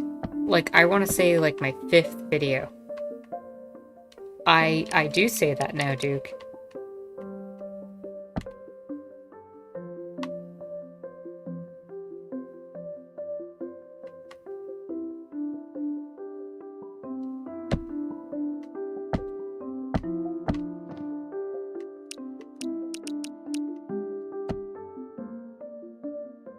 Solidarity is what it's about. Like, I don't have a channel if I don't have you all chatting here and talking. And I don't usually do the stream thing either. This has been so refreshing compared to what I thought a stream was gonna end up being. I enjoy the chillness, the relaxing nature of things.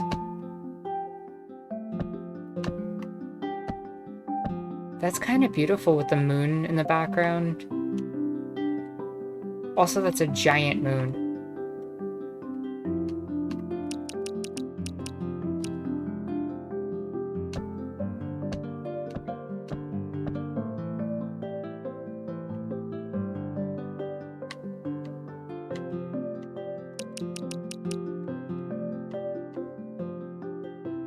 At with this sky? Maybe it is the sun. Premium quality chill here.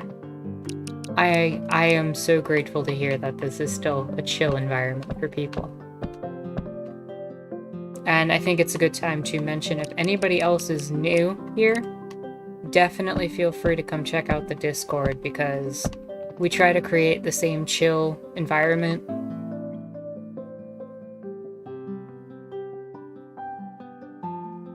Yeah, I'm so glad about Staxel, honestly. I got this in a humble bundle.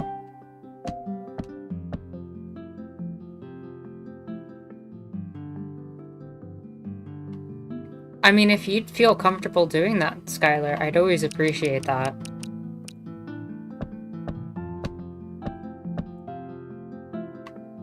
I think I might have gone too high, actually.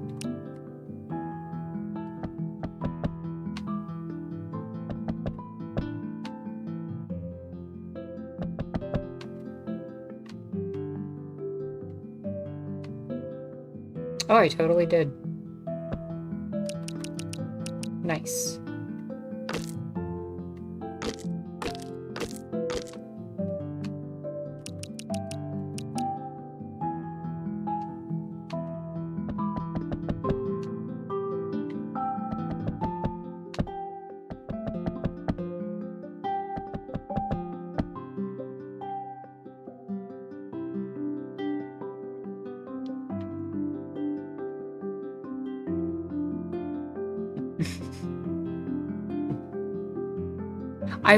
Oh my god, I forgot about that cave. I still have that cave somewhere.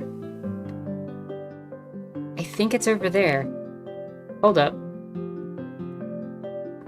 Yes, I've watched Thought Slime. David.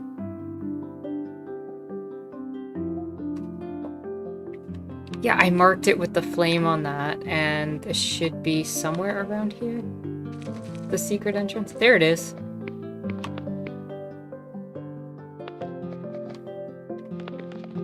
My secret little cave.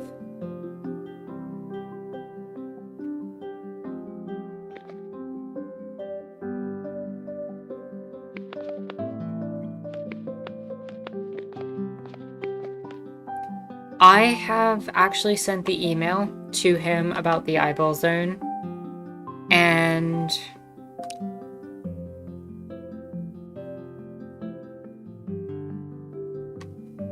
why don't you like Thought Slime, Skylar?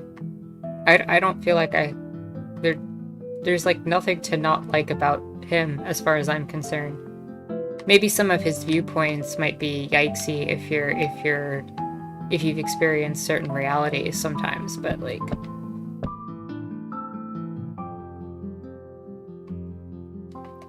yeah, I got nothing from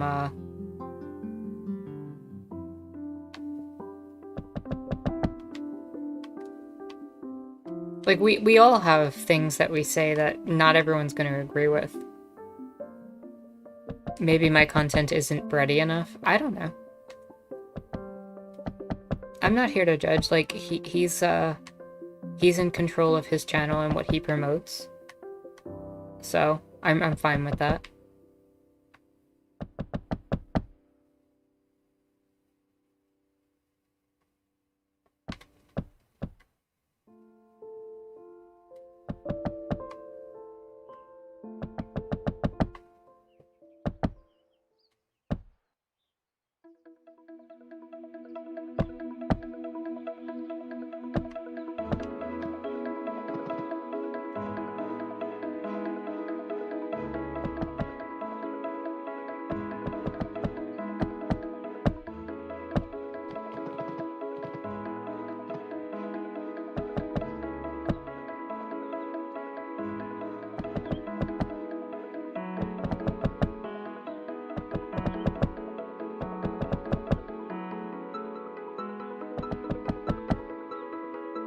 We have plenty of bread on the server thanks to Duke. True, M. True. There is no winning on Twitter.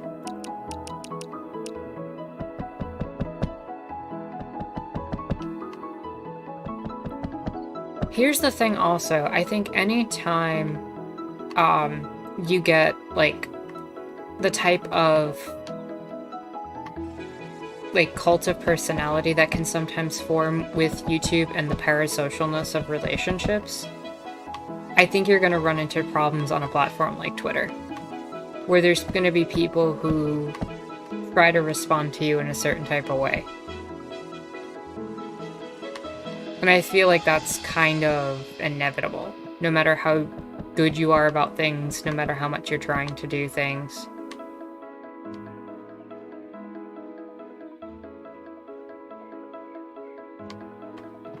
Oh, I agree with you.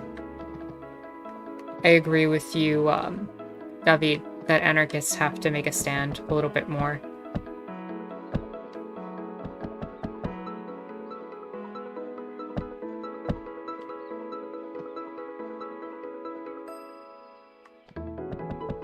Honestly, I would be weirded out if anybody here started making a cult of personality about me. Like, that's not... I would not be comfortable. That is not something I want.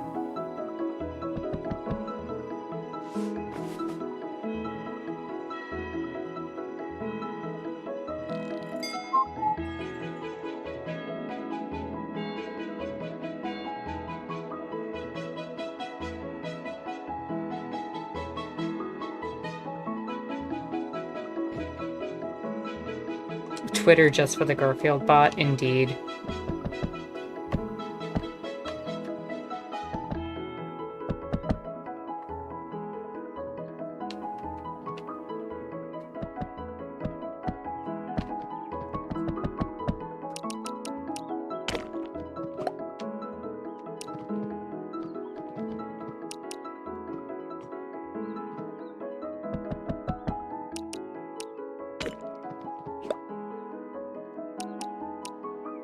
I feel like it's a good number of the social medias, honestly, that end up creating that kind of mindset and space.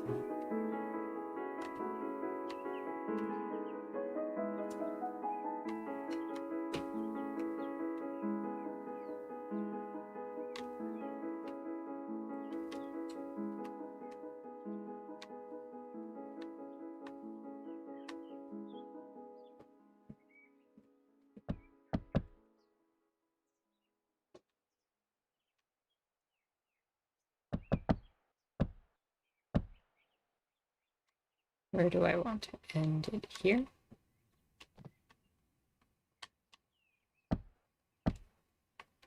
That would make sense.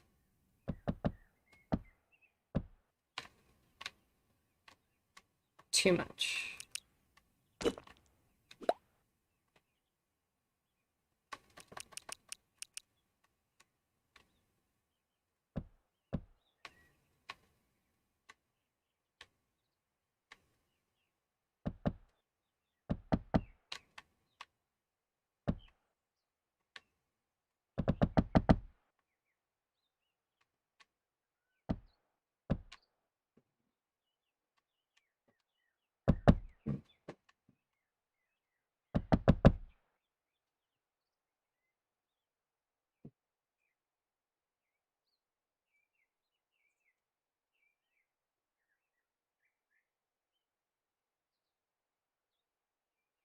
Wait, what are we? I feel like I missed something. Hold up. Let me see the...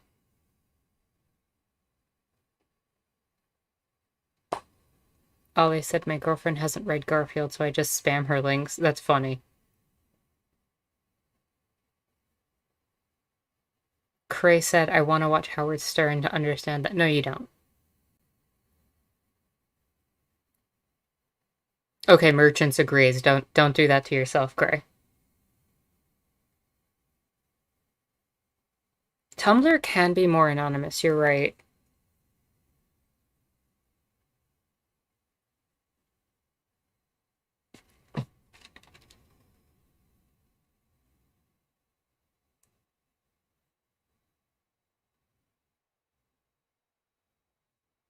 As anarchists, our ultimate struggle is cultural since hierarchy is a mode of thinking. I can get behind that. That seems legit.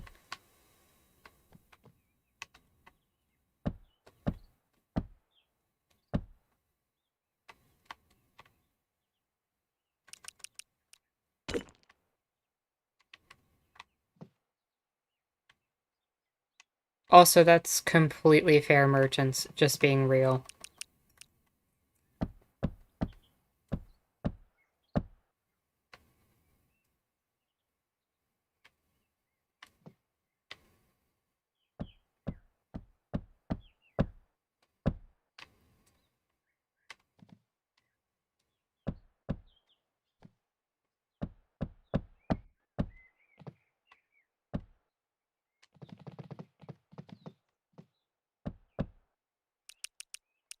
Actually, do I want that?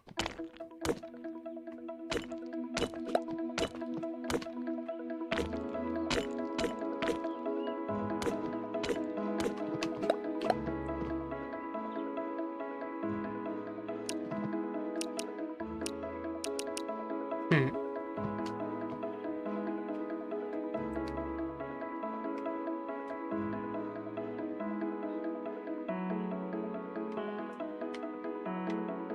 Do I want to just build down from here? That might be...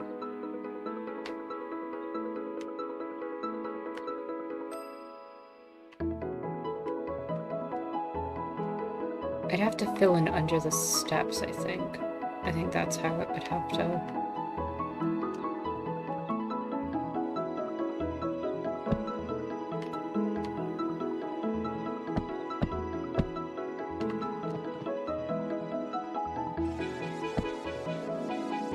Is that correct? Yes.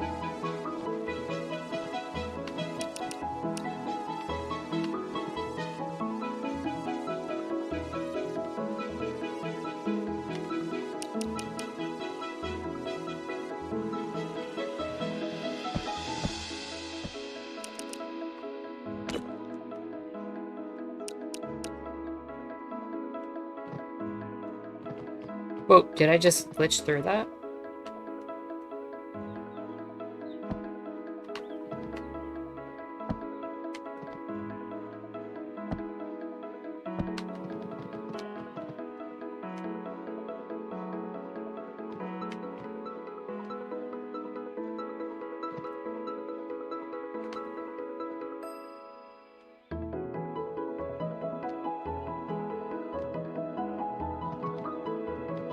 Oh, that would explain that.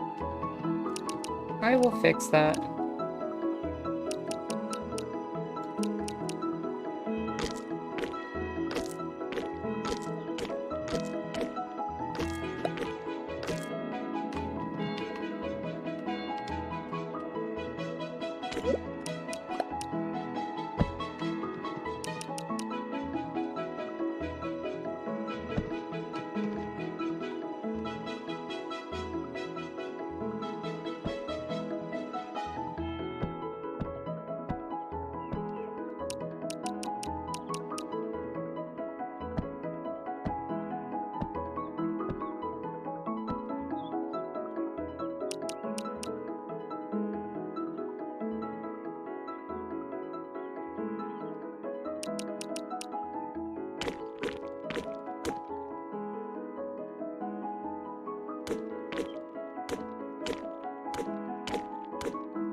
How many? 3 or 4?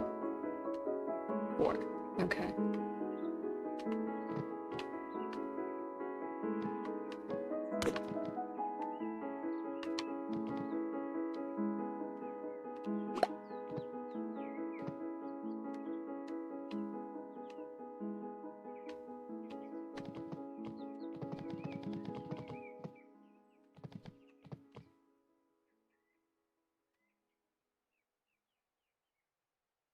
What is uneven here?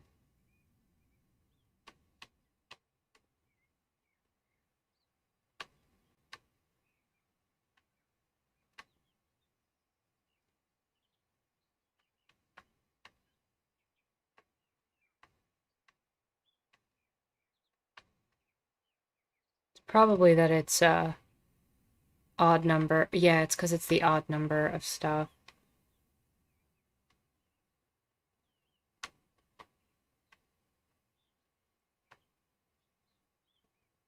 Oh, that could also do it too. That's why. There we go.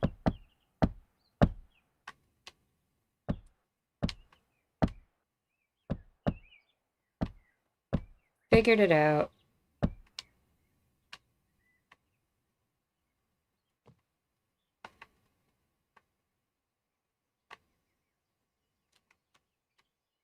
Oh wow, look at that.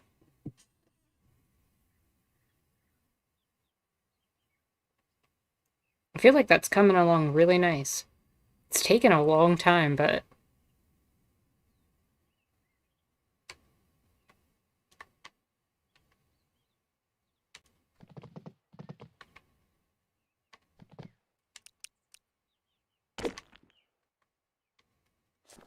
let me catch up with chat super quick. Anarchism must address the relationship between the cultural and the structural to understand and decentralize the underlying power dynamics in both. Absolutely true.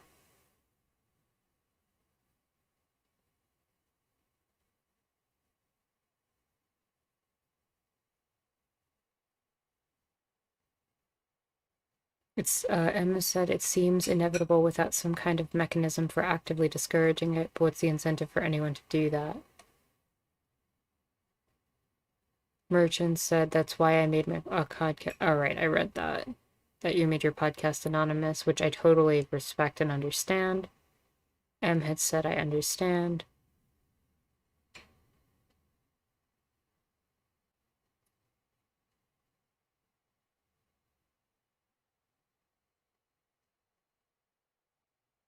Sounds incredibly hard to deal with. It is, I'm sure. Ale says, I follow Twitter to follow artists and LitMag Twitter, and even there, it's such a mess. Merchants, it really is frustrating, and the worst part is I know tons of people of color who want to do content creation but are way too anxious about dealing with the worst racists online and doxing. That is completely legit. I understand that, like, that fear of being doxed, makes a lot of sense to me. And that fear of having it extend out in that way, like, to hurt you. Honestly, one of the things that I've been fearful of, well, I was fearful about, but I'm not so much anymore, is being a woman and doing what I do.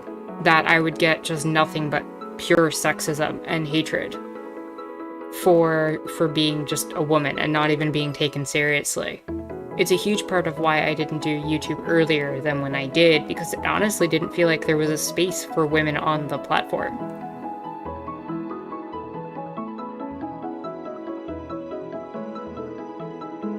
Also, Skylar, I did see your messages. I just have not had a lot of time, but maybe we can figure something out.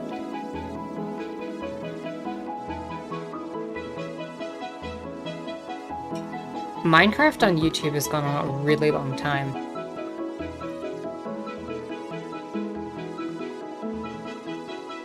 And that's the thing also, Ale, I completely agree with you. When people of color on YouTube have even given the most minor of takes for their own perspectives and realities. It just seems to get warped and twisted in this perspective of like, oh, you're just making it you're making it like about yourselves when it's not really about you, and all this other junk I've heard that's so much worse. And it just is absolutely atrocious.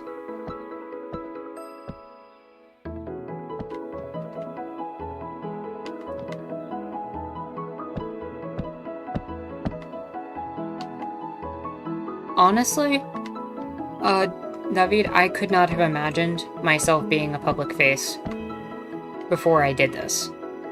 Putting out my first videos was absolutely terrifying.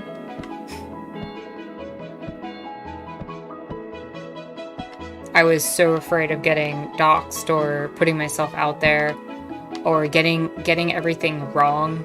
You know, all the anxiety that comes with trying to put yourself out there when you're new, right? Like, what if your views aren't taken seriously? What if you're criticized?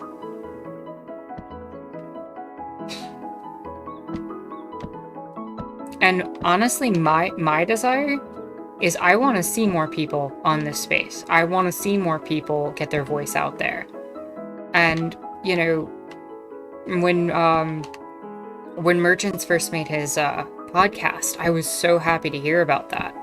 Because I don't want to be the only, like, voice representing my, like, different perspectives or whatever. Like, we need to all be out there talking. We need to all be sharing the uniqueness that is our experiences, because how else are we going to grow and learn from each other?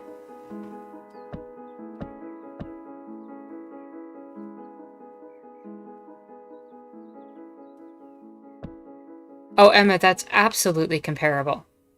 That's absolutely comparable.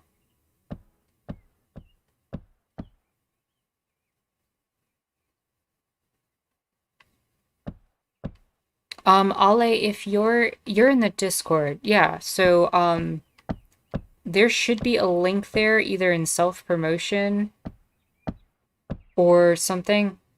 But yeah.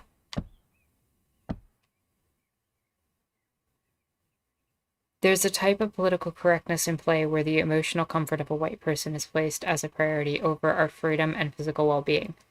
So I'm going to be real with you, David. One, what you were saying is 100% correct. I don't know if I would call that political correctness. I think if we're going to be real, what should be politically correct is the fact that people of color should be able to raise their voice and speak up about their own unique perspectives and what they're going through without having, honestly, like an ignorant white person. Thank you, Em. That's not political correctness, that's privilege. That is absolutely privilege. Political correctness is when we do get the chance to experience our voices. When women, people of color, trans people, when we get to experience and share our narratives and stories, that's when we actively are getting what I would call a political correctness. And I don't use that in a pejorative sense at all. But just the idea that we can be politically relevant in our own stories and tales.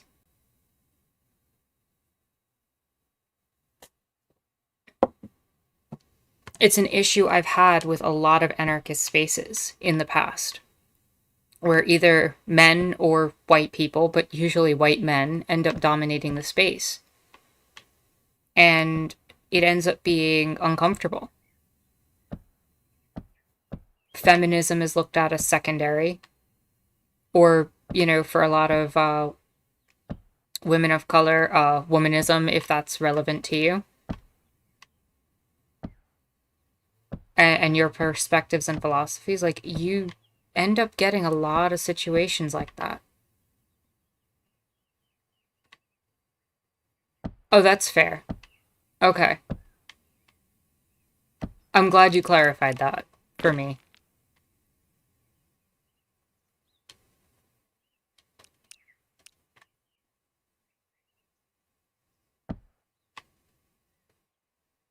Here's the thing, Skylar. Here's the thing.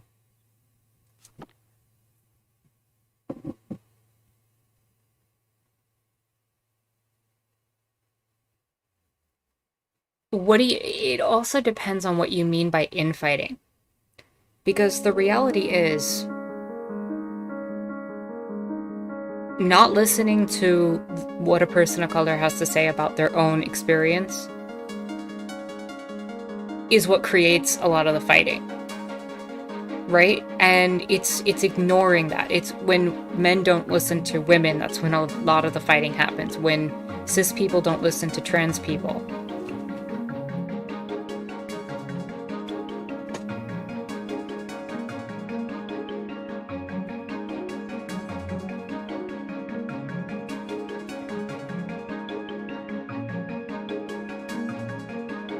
But if our peers aren't treating us with respect, then we have to demand more space within the space of our peers. Then they are to the right of our perspectives, because they're ignoring our struggles. That's what I would argue, Skylar. When we're coming up with a left that's supposed to be for everybody,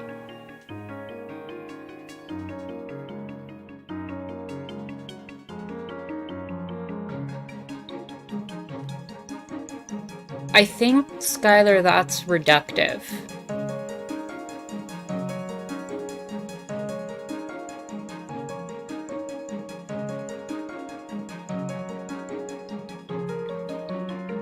David says, I'm saying when we call out the practical effects of racism, we're being factually correct. True.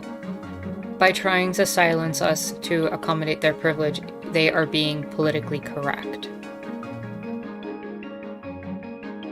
I see what you're saying. And I agree with you in that regard. I can see where you're coming from.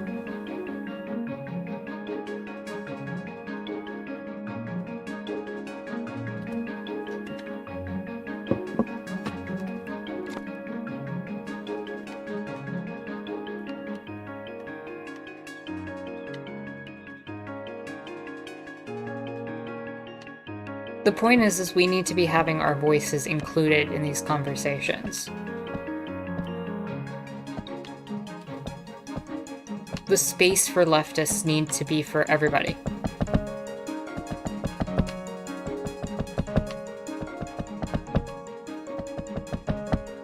And sometimes it doesn't always feel that way. And it gets really uncomfortable. Like, I don't want a version of the left where a lot of my comrades are not having a seat at the table. That doesn't feel good to me.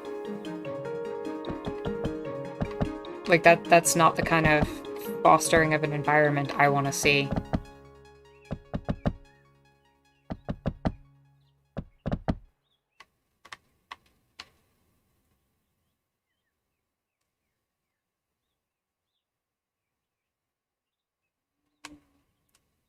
Oh my god, Cray. Is she okay?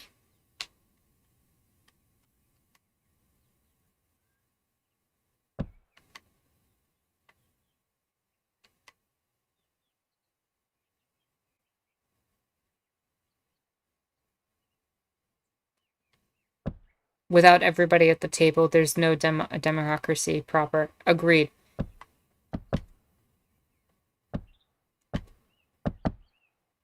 There's only one group I want to exclude from that table, and that's the bourgeois. And the wealthy. But once you strip them of power and give them democracy like everyone else, and we're treated equal, I even want them at the table.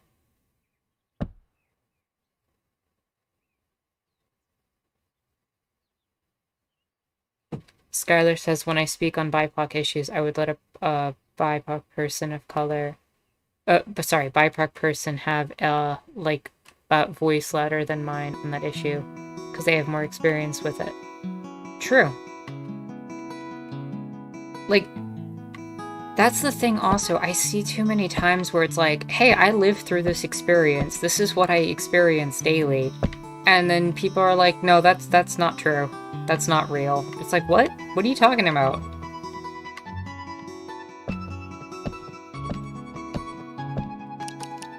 Like, I'm telling you my daily experience. I'm telling you the things I've seen in my life.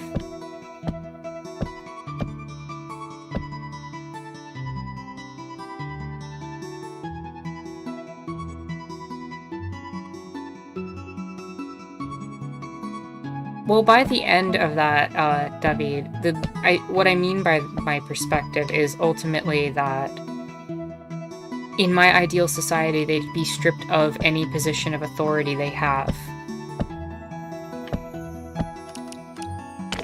through financial and systemic means, and then they would just be another person like the rest of us.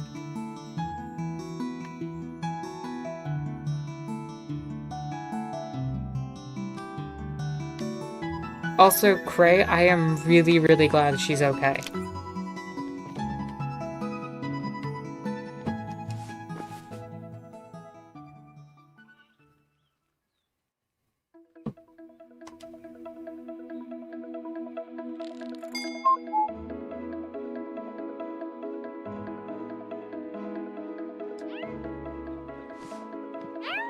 A lot of the times, BIPOC people who will argue against that are rightists. Here's the thing I will also say, Skylar, yeah, I'm glad your abuela did not fall, Craig, because that would be, oof. I would be so, like, I'm concerned as you're telling me this, but, like, that would be so much more, like, worse. The thing I will say, yeah, falls can really be rough on our elders. I am 100% with you, Em.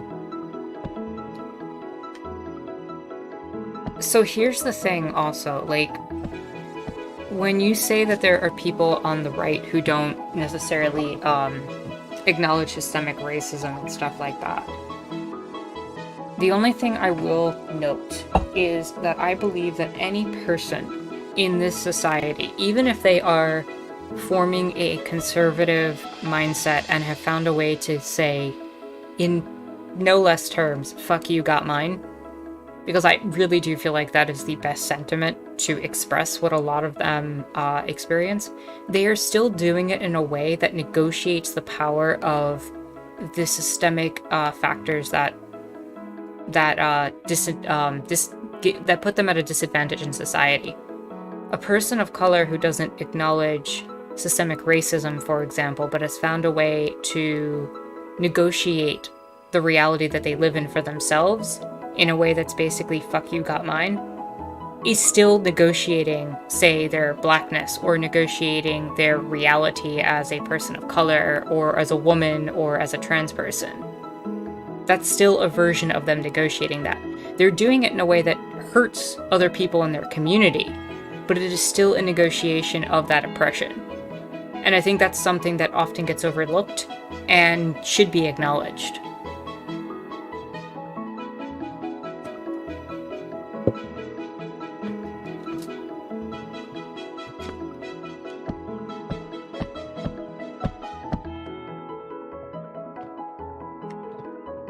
Also, I would very much like to hear your analysis on that, David.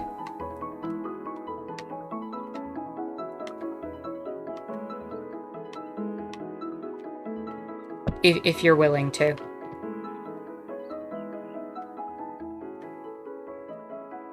While capitalism still exists, they could use their relative influence to help shift the hegemony in a manner that would allow anarchists to have more influence over the public discourse. I agree. I tend to agree with you on that.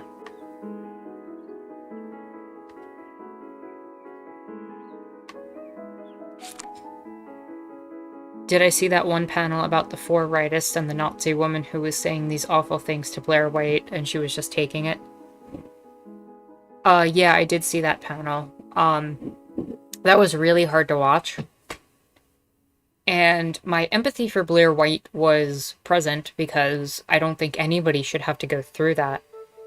At the same time, there's that part of me that recognizes she kind of did that to herself. And she doubled down on a lot of her positions in that debate. I mean, that comment was atrocious.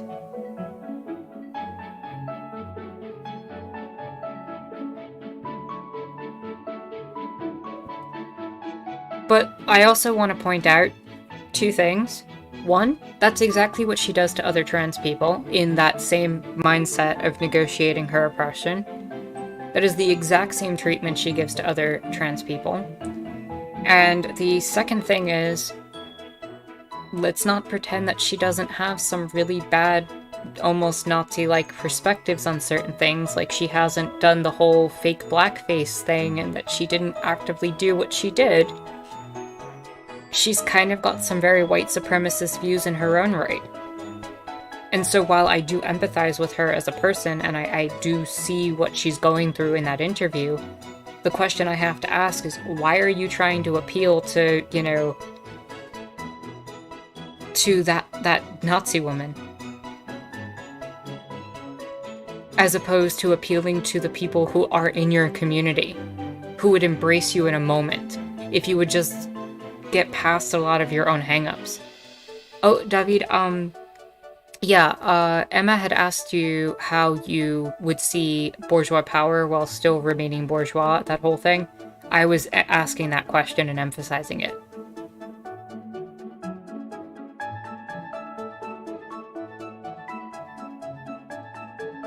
So thank you for answering. As an example, Peter Kropotkin was a Russian aristocrat who became one of the most notable freedom fighters and theoreticians. True. Blair did edit her political compass test. That's absolutely true.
Ollie says, I feel bad for her because I have empathy, but the logical part of my brain knows how much harm she's caused.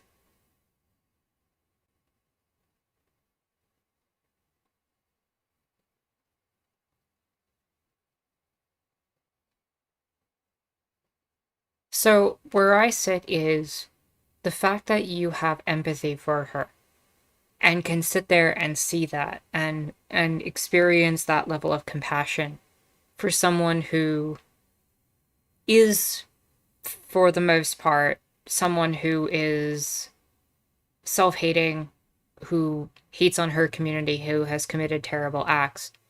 The idea of having empathy towards that person, I think, is one of the main factors of how we need to look at our political opponents, how we need to reach across the situation and to speak in that way. We have to have a certain amount of empathy and care for the people who are our oppressors. And a lot of the theory behind that is in the pedagogy of the oppressed, a lot of the understandings of how and why we should do that. The fact that it'll always be the people who are in positions of empathy and care who will restore their own humanity as oppressed peoples and bring the humanity back to the people who harm them will be the way we get out of a lot of the oppressions that we deal with. It will involve compassion. It will involve restorative justice. It will involve empathy. It will involve a whole combination of factors that will require us to do that. So I very much identify with your empathy, while also acknowledging that that person is harmful and reductive to the people that I care about. And I empathize with the people that I care about as well.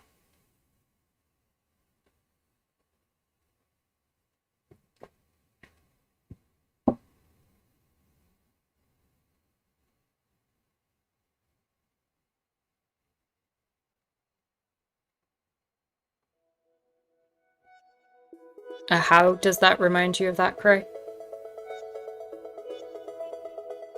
Because I still firmly have the position that we should not have such a day.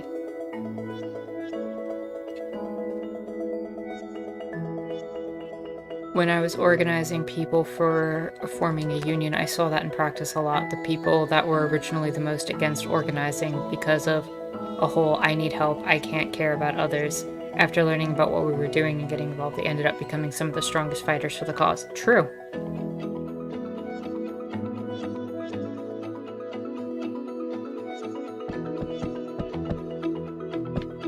We don't have to rehash it, Emma.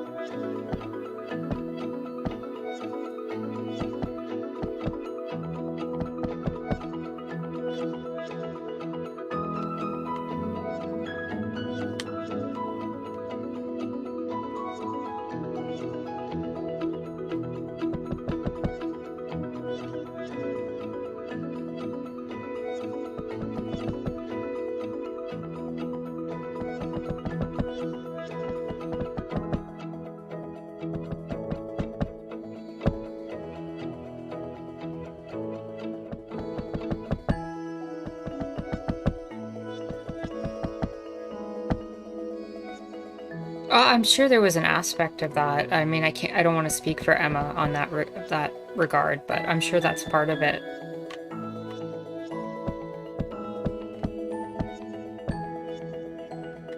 But I think that misses the point. And I can see how you connect those, Cry.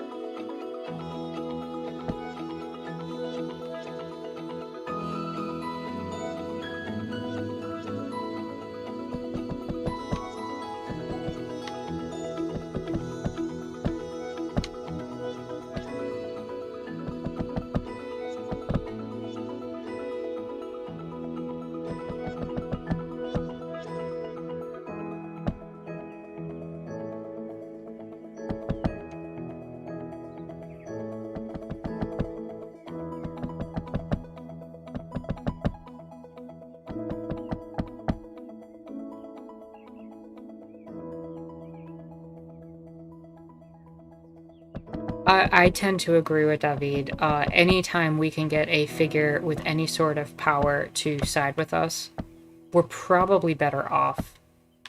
It's why I'm not against the idea of using certain forms of electoralism and certain politicians and people with wealth and status. Engels was wealthy compared to Marx. Well, the reason we have Marxist theories in the first place is because Engels sponsored him and paid for his living space.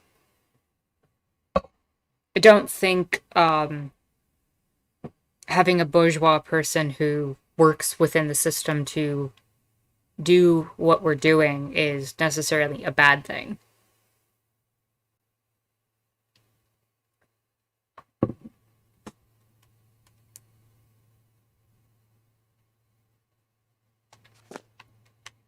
Oh, absolutely. It's why I still believe that until she proves otherwise, AOC is potentially, an ally and someone we should look at in that way. That doesn't mean that we sit back and we say, "Oh, AOC is going to solve all our problems." That doesn't mean we don't, you know, put certain pressures politically in certain ways and, hold her to task to be an ally.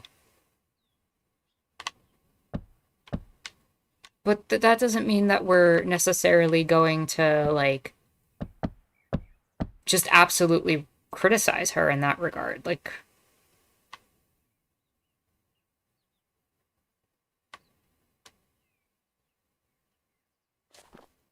Simon Bolivar was indeed born into a slave owning family. And as an adult, he did organize slave rebellions. That's absolutely true. People need to use their privilege to help those without it. And I welcome anyone who's willing to do that.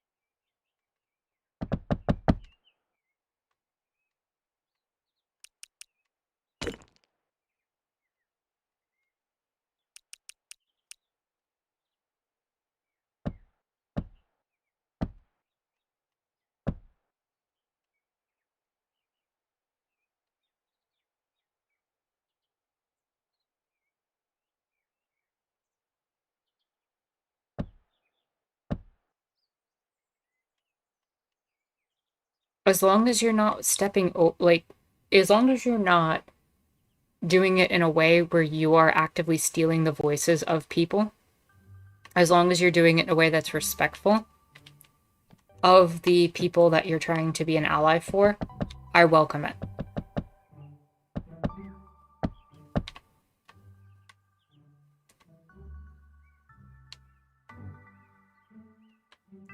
How do I think you can help contribute to leftist movements, Skylar? I think that's a rather personal question for yourself. How do you want to help?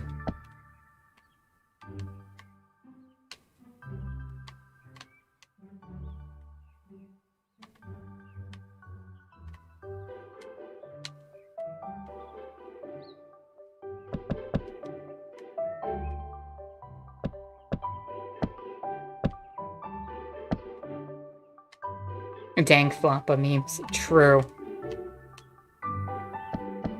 Skylar does have that meme game going.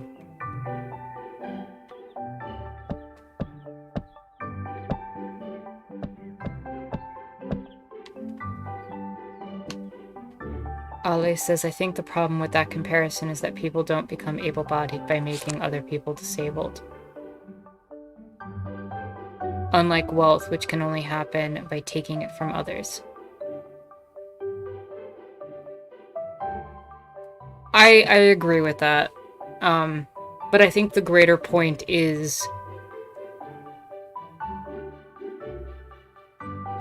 like David just said, the point is to allow marginalized peoples to have greater control of their destiny.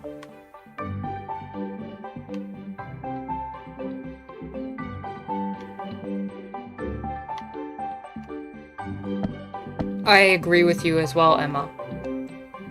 That doesn't mean there isn't one or two that aren't willing to be class traders, and I don't think we should look that I don't think we should look gifts in the mouth, as it were. Or what's that phrase? A gift horse in the mouth or something? I don't think we should ignore when somebody's willing to betray their class interests in our favor. We have too many people who do the opposite, with cops and everything.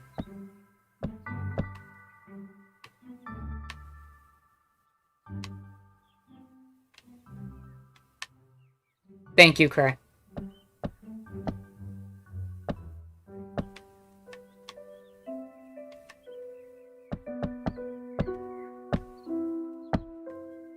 Why is their gift horse in the mouth even a thing? What is that even trying to say?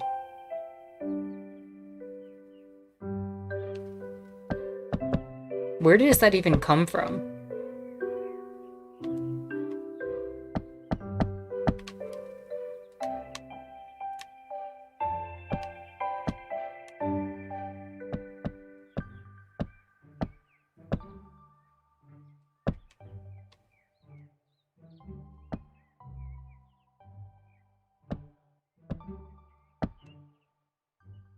Is that true, Corey? If so, that's really cool. And I definitely learned something.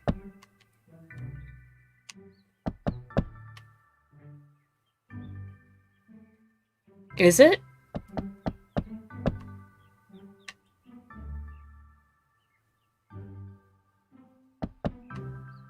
You all are teaching me stuff today. I didn't even know.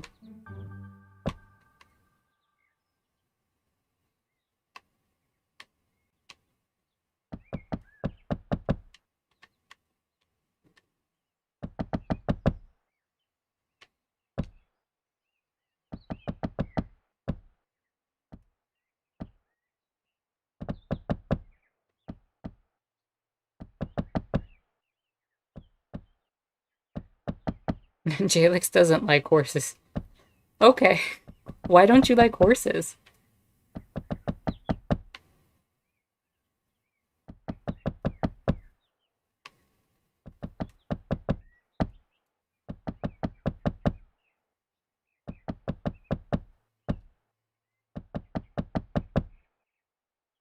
Okay, why do you all know random horse facts?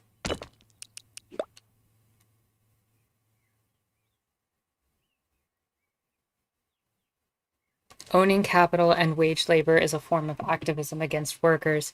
It's just a question of whether you think that outweighs the activism they could do for their workers. I'm not sure one way or the other. So, I think you are making an assumption about where a person got their wealth, Emma.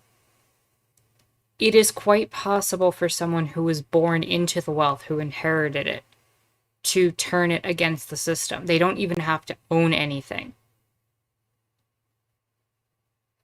They could also have their money in things that are not maybe directly involved with that level of stuff. Obviously, anything that you do within capital is going to oppress other people in the capitalist system. But if you were to use your wealth and status to that you inherited, for sake of argument, to pay for a worker co-op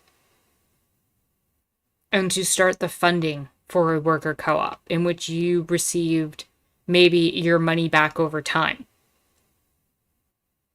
to maybe buy other properties or do other things, I don't necessarily see that as villainous.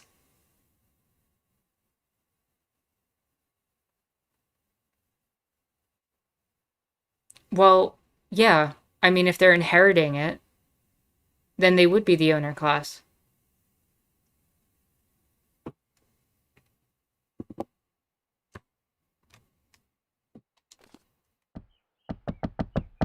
And they could still technically own the business in that regard while paying their workers a significant amount more or giving them shares of the company or any other number of things.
Also, Emma, you could just give them the business. You could also become a part of the business and actually be a worker within it. But I'd even argue that somebody who had inherited that kind of wealth and gave people the business and did all that, even if they took a small cut back or whatever and tried to invest the money multiple times to, like, recreate multiple businesses, could be argued to be doing a good. Though obviously what you're describing would probably be better. I think there's degrees of it.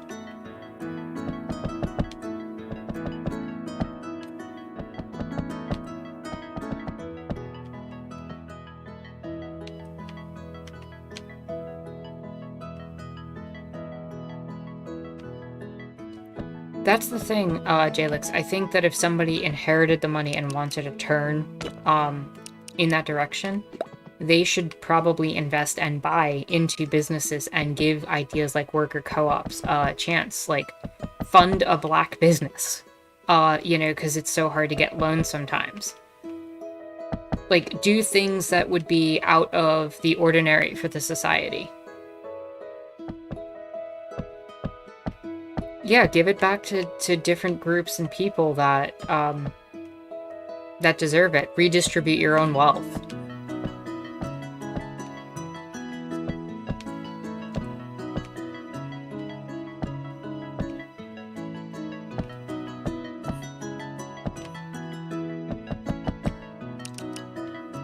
I mean, that seems to make sense to me. That's the only way I can envision someone really, like, betraying their class interest.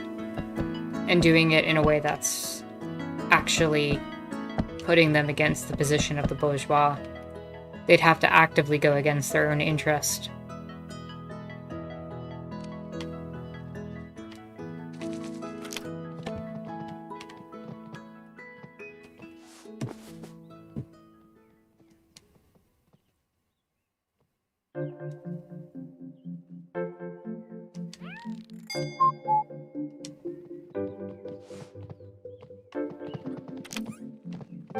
That would be another great one, wouldn't it?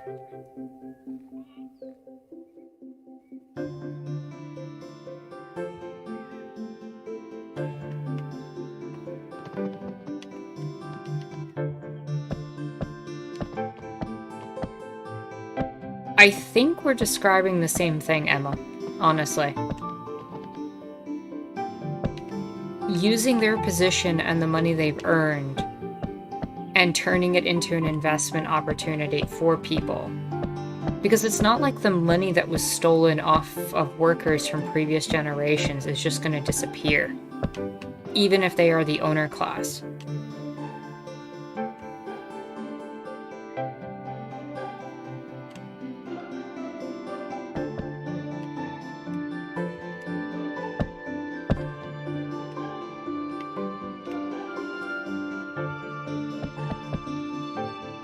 Like, we're talking about years of profits from an inherited business or something.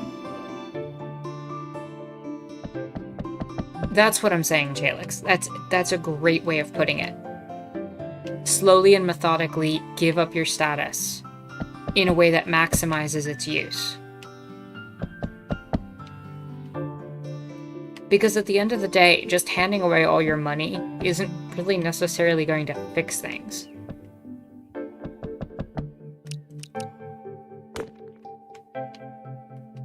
For every capitalist, there's going to be, unfortunately, another person to replace that person.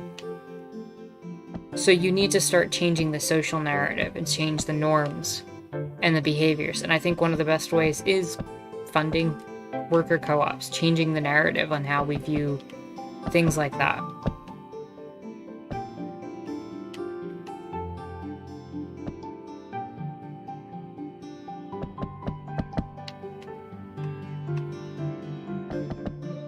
Form tenant associations within the properties that maybe you previously held as a landlord. Give people power over their own properties.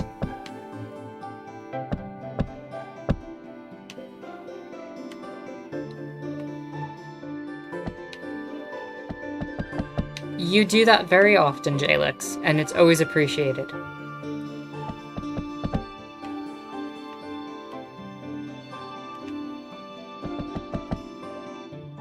I agree with you, Duke. Providing low interest loans, grants to existing ones, anything that can force the hand of making it more viable. And the thing is you can theoretically use that loan situation to keep turning it in on itself. Fund a worker co-op. Make sure you get maybe like your money back or your one share that you paid for, and then you keep investing that money. I could see something like that feasibly working. Make more and more worker co-ops, mandate it within the formation of the business. Change the businesses you own, make new ones. You'll have less profits in the long run, but profit isn't necessarily the issue. And then as you have these worker co-ops that are forming, theoretically, they're going to make money off of things too. Like, we have to remember that within this world structure, if we had worker co-ops, somebody would still be getting oppressed. It's just the nature of capitalism. And what I mean by that is, where are you getting your raw materials from? If you, for example, had a worker co-op in the United States, and you needed to buy resources, you can buy from other worker co-ops in other parts of the world, but what if the worker co-ops in the other parts of the world don't exist? What if the resources and tools for that don't exist? At some point, you're going to have to purchase what might be exploited labor to create the worker co-op. It's kind of the imbalance of the USA versus the rest of the world, and part of being the imperial power, or one of the major imperial powers on the planet. So I think that on some level we're dealing with degrees of this problem, and we should acknowledge that. Also, take care, Skylar. Thank you for coming out.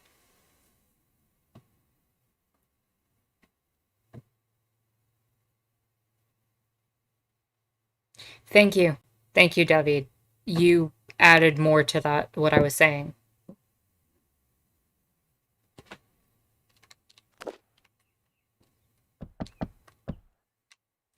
At the end of the day, capitalism needs to fall. I think we can all agree on that part of it.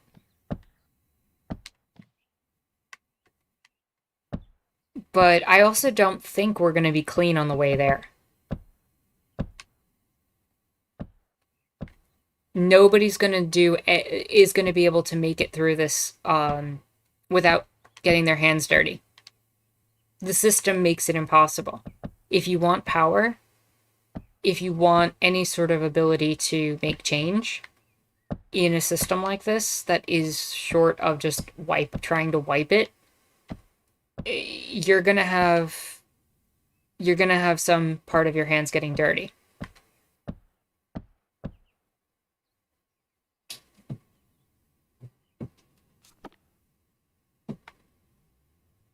Co-ops save money in ways that regular businesses do not, such as executive pay.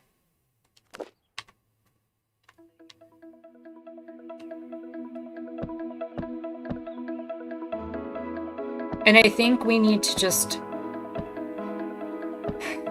as frustrating as it is, as horrible as it is, I think on some level we're going to have to acknowledge that on the road to making things better, bad things are going to happen. And it sucks. And it's not good. And we're going to be the villains in the story as we make things, go forward. We're going to be seen as people who worked within the system. We're going to be seen as enemies in certain moments, and honestly, I am fine with history viewing us in that way.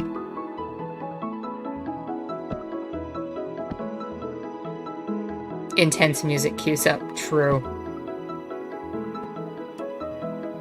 Co-ops are indeed way more stable during that.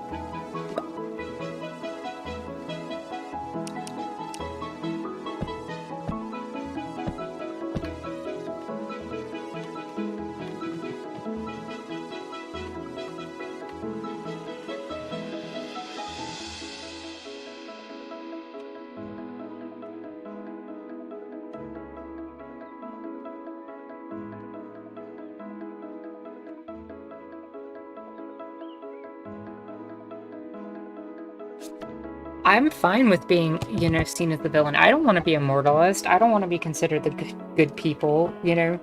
We're all negotiating our oppressions. We're all negotiating the reality that we're given.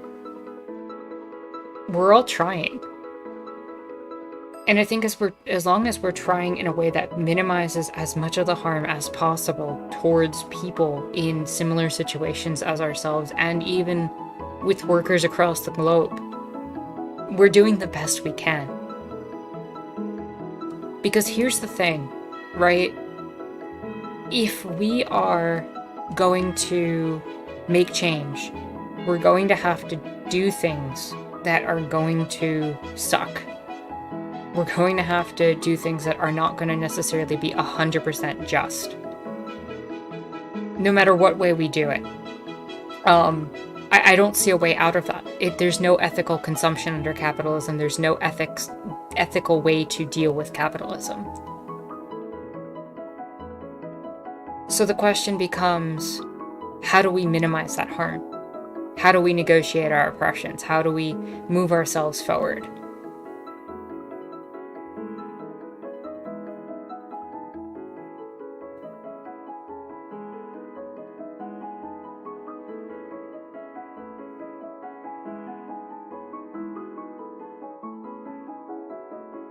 Also, how do we ensure co-op businesses stay co-ops? How do we make it so that executives don't end up taking over the companies? How do we make sure the hierarchy doesn't form? Those are good questions.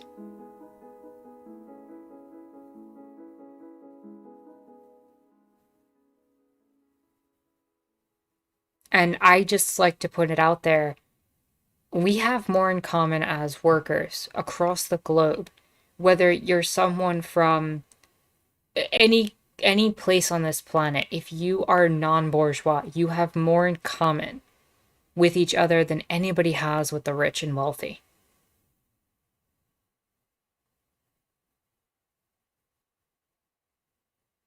A lot of people, including you, have a really hard time with gray areas of morality.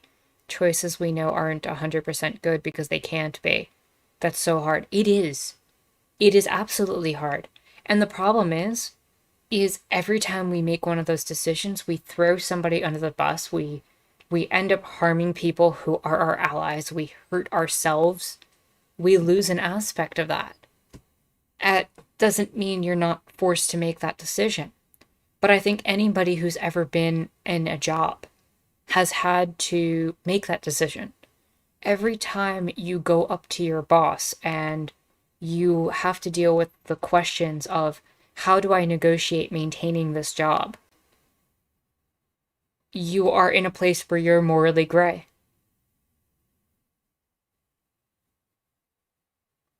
And at the end of the day, we still need to eat.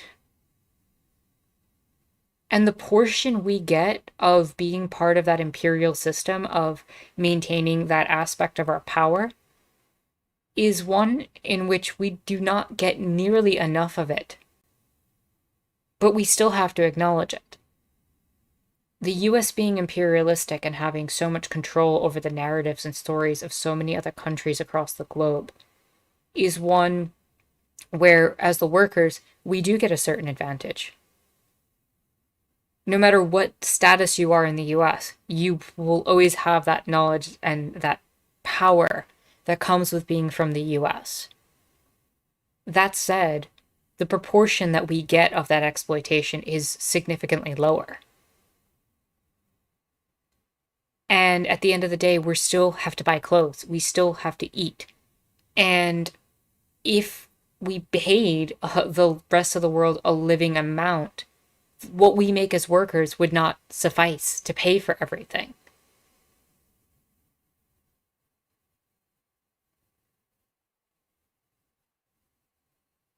We have to eat, we have to clothe ourselves, we have to live somewhere, we have to do things. We're always negotiating this reality.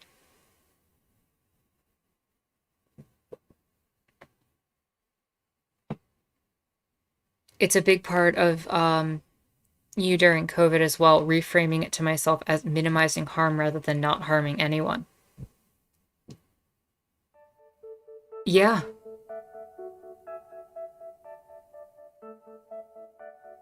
The system is so much bigger than us. It's this it's this knot of like twisted webs of all sorts of like oppressions moving over each other and around each other and through each other in this ball that we just are trying to untangle. And, you know, part of it's gonna snap and hurt.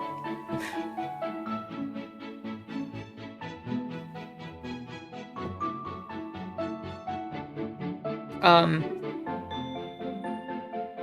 would anyone object to a bourgeois class traders funding an anarchist think tank and allowing it to access their multimedia connections? I certainly wouldn't. Would anyone in here... That's been a big problem for me.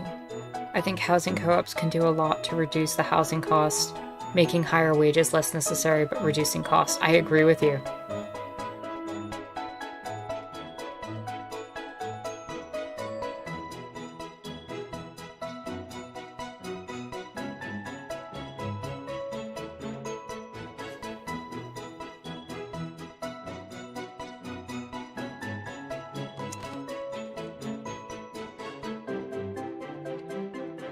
That's the thing.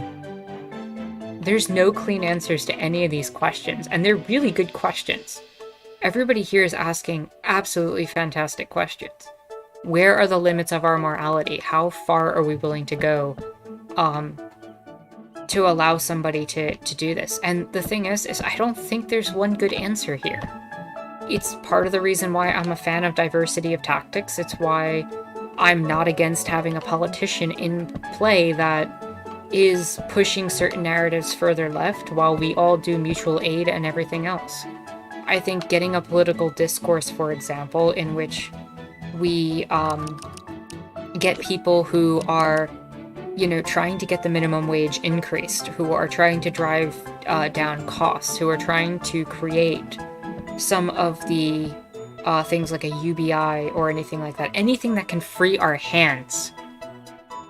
Anything that can free our hands or free ourselves, if I want to use different language than hands, but anything that would allow us the ability and capacity to have more people have more time, more energy,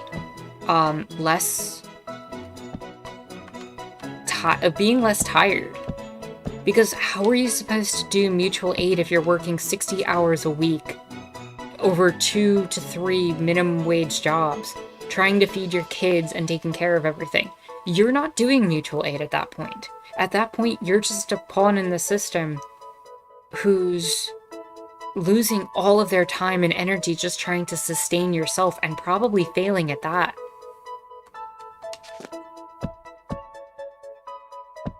Also, Emma, I am absolutely glad that you drove that question home and we did clarify it.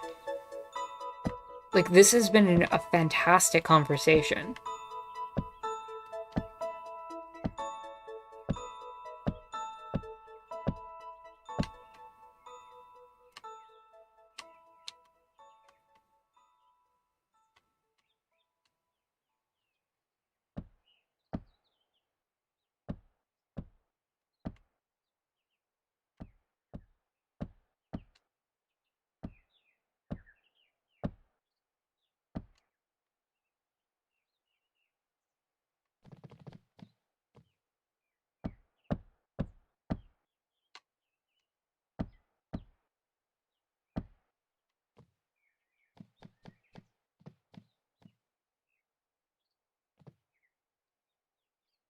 Dr. Wolf is fantastic.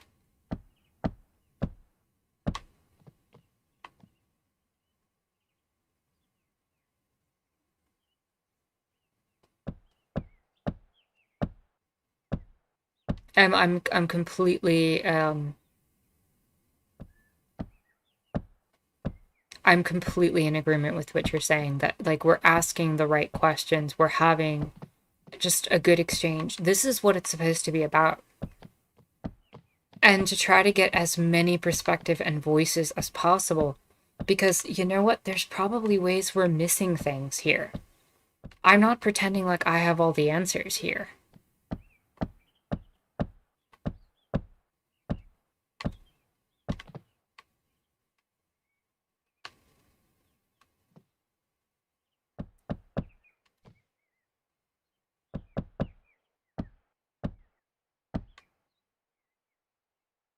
There is a huge overlap between Marxism and anarchism. I think that good faith Marxists are even Marxist, like Marxist-Leninists, Maoists. I can call them my allies if we agree on enough, for sure. I'm not going to back anyone who is going to support the flat-out genocide of a group of people or defend certain atrocities, because that's where my morality kicks into, like, a harsh no. But I'm definitely going to. I definitely believe that while we're looking for answers, there's a lot more perspectives to look at than just the anarchist perspective, and we can learn from each other.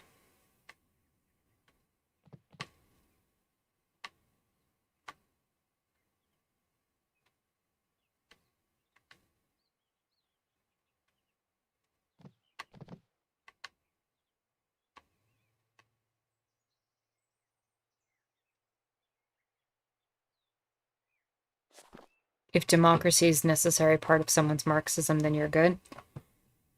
I'm inclined to agree.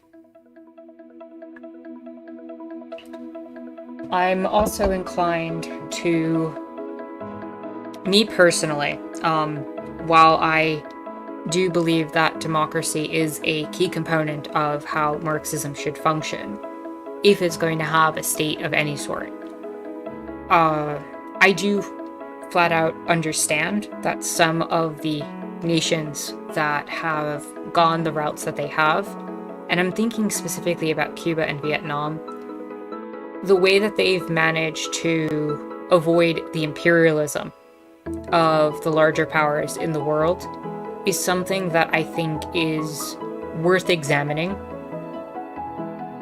I think there's things to learn from their tactics in that regard. But I would definitely agree, democracy has to be a factor, as far as I'm concerned.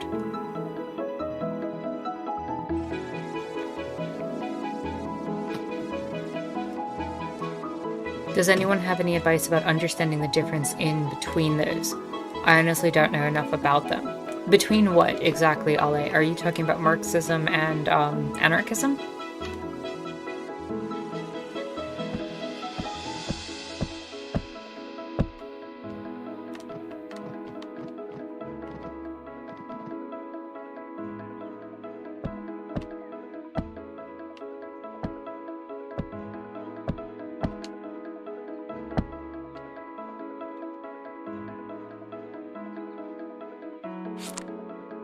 Honestly, it's a lot of theory to just figure out, like, which one's saying what.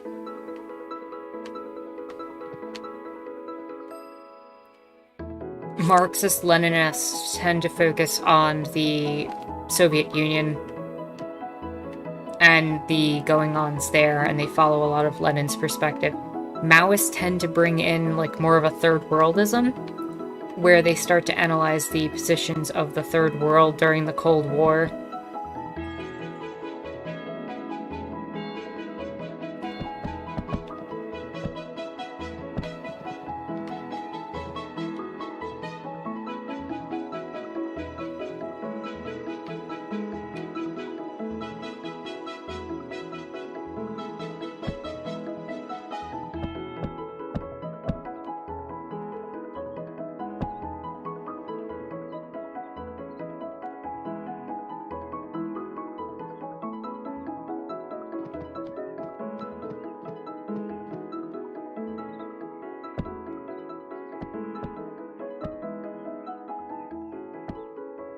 Yeah, the authoritarianism ends up being kind of dicey.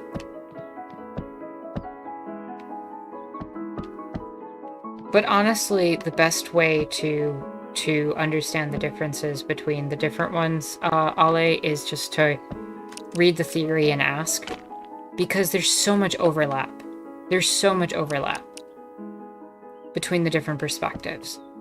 And given that I'm an anarchist, I'm also going to have a slightly biased perspective towards any one of them that I look at, and it's definitely worthwhile to ask.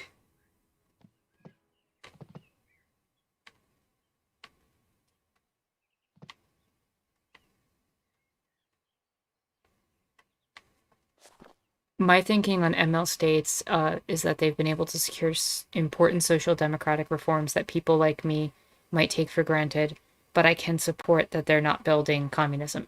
I agree. Maoism is often far more popular than Marxist-Leninist thought outside of the Western world. You're absolutely correct.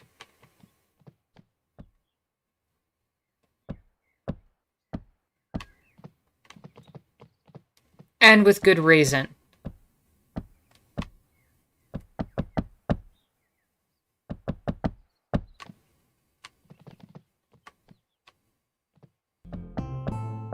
Because I think implicit within the conversation about Maoism is an addressing of the fact that all of the founding peoples of what we call anarchism and Marxism are all white.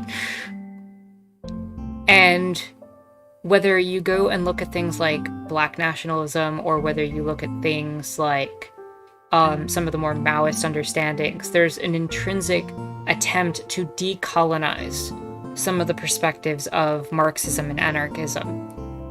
And I question how successful some of them are, but there's certainly an attempt. And for the most part, I'd argue that a number of them succeeded in that regard. And I think that's worth mentioning and talking about in that part of things.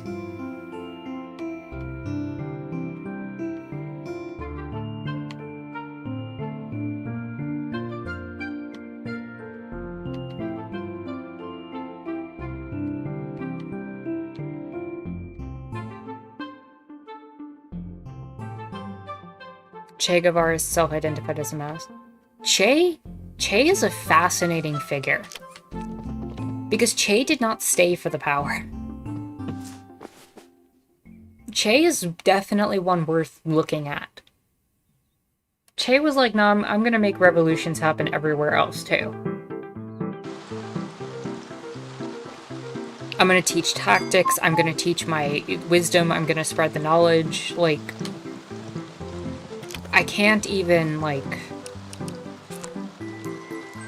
I can't say that Che is not someone worth examining.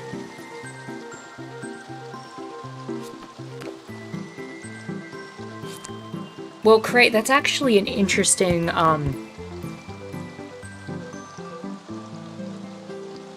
By all means, David, please tell me.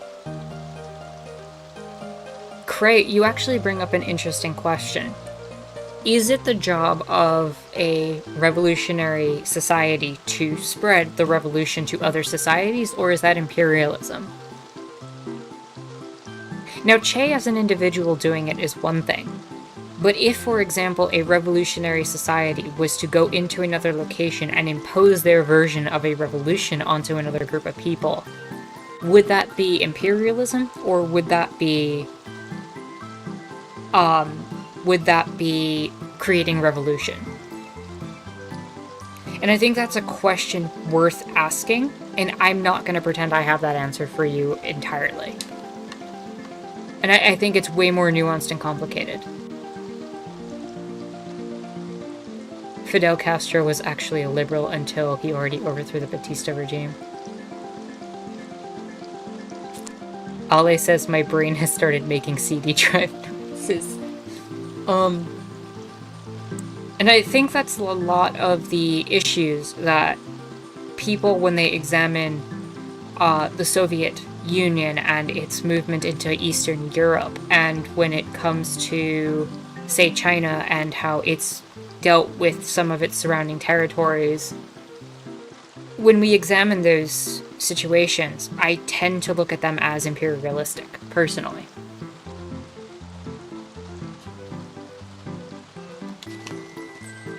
And I also tend to think of it as a state capitalist society with social democratic reforms, imposing its imperial capitalist will onto other nations through authoritarian means, which would probably anger a lot of Marxist-Leninists if they are watching this. But that's typically how I see that, as I'm flying through the sky walking above a village right now.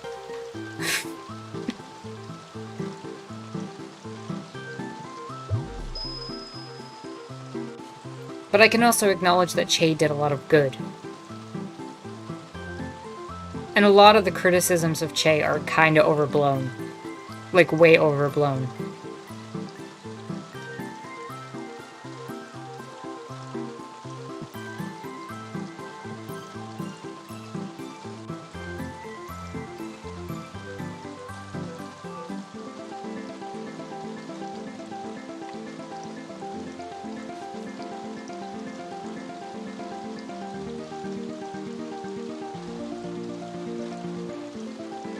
God condescends upon men. While this area is taking a while to load in.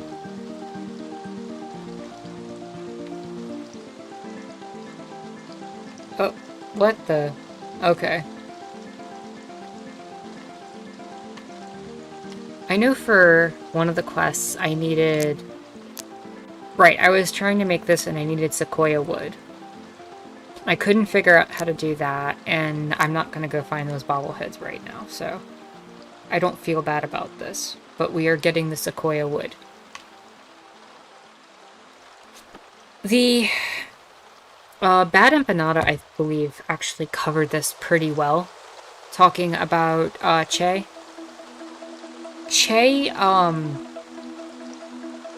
made one line in, like, one of his journals where he wrote about that, and then completely changed his perspective later in life.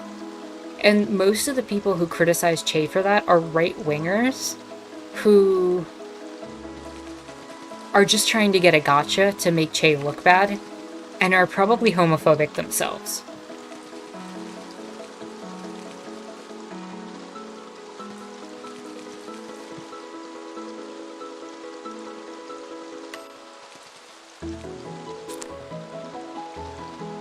The Soviets and Cubans never actually ended capitalism, they just replaced the private bourgeois with the state bureaucracy and control of their nation's capital. I'm inclined to agree with you, David. Again, I tend to have more sympathy towards some of the smaller states that did this, because there was also the factor of the Cold War and trying to negotiate the power structure between the Soviet Union and the United States and later China, and trying to maintain a sense of autonomy in all of that. And that doesn't mean the places didn't do bad things, and that bad things didn't happen, and that democracy was ignored, or any of that. It's just being truthful and honest with the negotiation of oppressions, that atrocities will happen in the gray areas of the world. I tend to have a little bit more sympathy and empathy towards them, even if they did commit atrocities. And that's a hard thing for me to say, but I get it. When you're trying to negotiate US imperialism and Soviet imperialism and the Cold War politic of the day, there was no easy solution for any nation that was watching that conflict unfold. And the proxy wars that were being fought and everything else.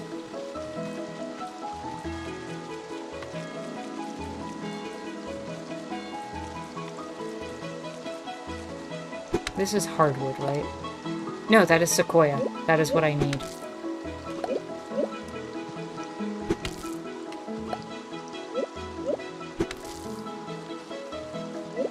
We're still living in gray. I just think we have to be aware of the dirt before we can move to a place where clean would be an option. Oh, I completely agree.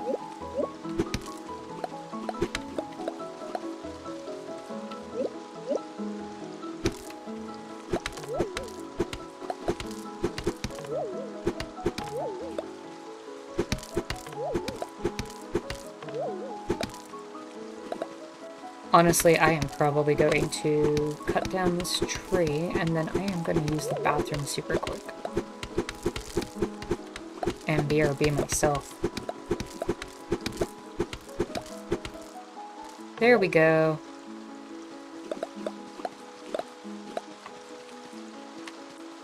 Sequoia wood is obtained.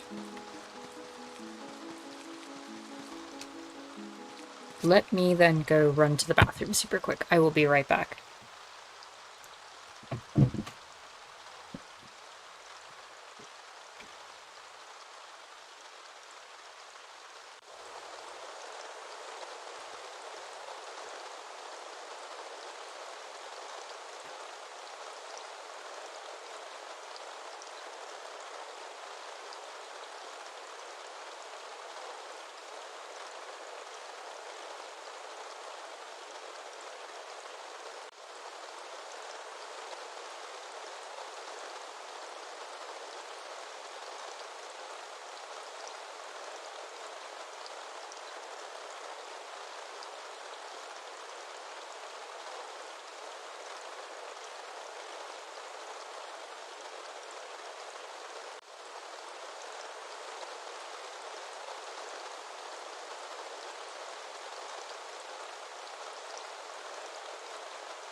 I am back.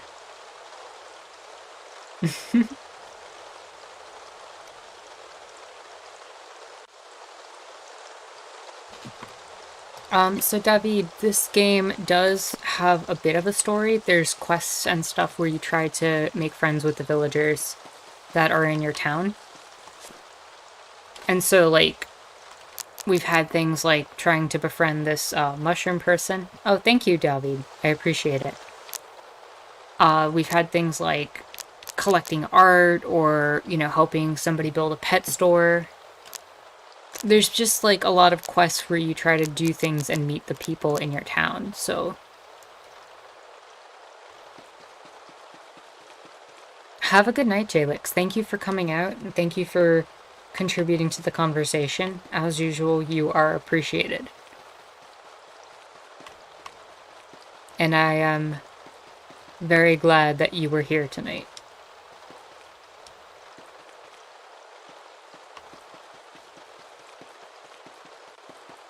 Democratic decision time, revolution or no. Y'all revolting against me?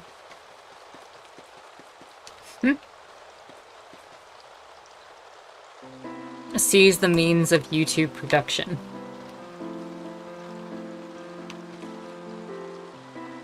Is this tree, like, in the ground? Like, what happened here? Here's another sequoia. I think?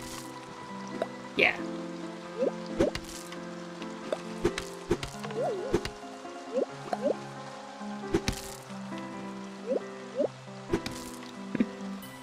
Nah, Cray's been trying to steal my YouTube channel for a while. It's cool.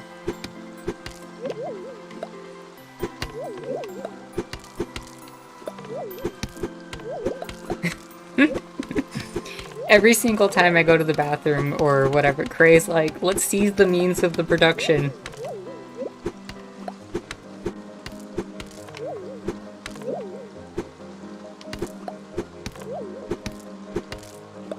And please do seize it, you know. Emma, thank you for coming out, and thank you for your questions and contributions as well. I hope you as well have a lovely night.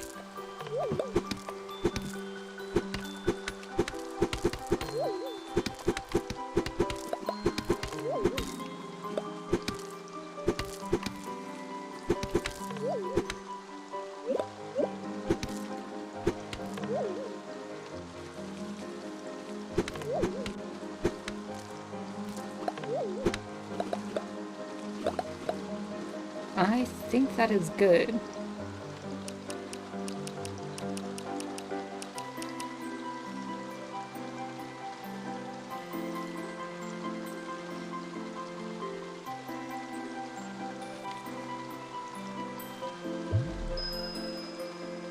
Also, one thing I just want to say, about this chat that I really appreciate is the fact that you all converse with each other too. I don't know if I've said this before, but I've seen other chats with streams where people just talk to the content creator and it's like this, like, one direction type thing, and I am just genuinely grateful that you all talk to each other as well. That it's an exchange that's going on, that it's just not, you know, in one, you know, person to content creator and back, that you all interact with each other. It's something that I've noticed that I genuinely appreciate.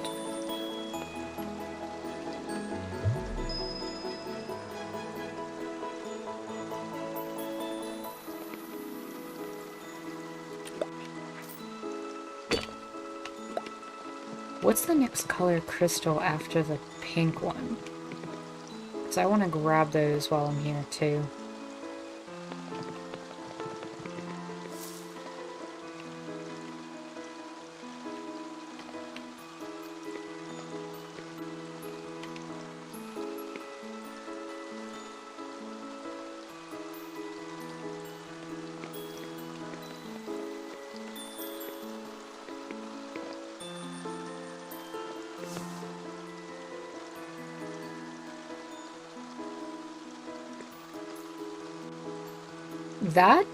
That is like one of the best compliments you could pay, like, this channel for me. How else are you gonna overthrow me? Please overthrow me. What do I know? I'm just the content creator right now. Someone else get on here and make stuff too.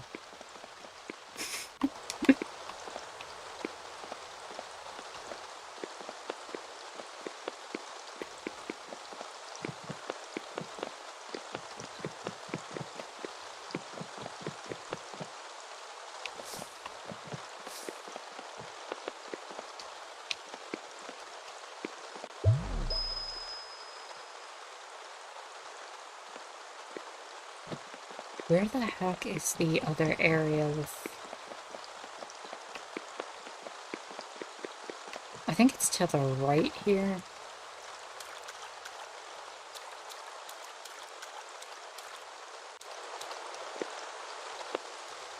Wait, Duke, you would... What job would you lose?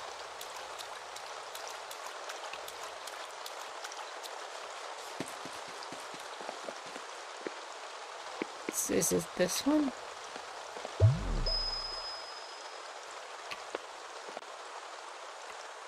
Yeah, here we are. Orange crystals. I need these. Yellow crystals. Okay. They look orange to me.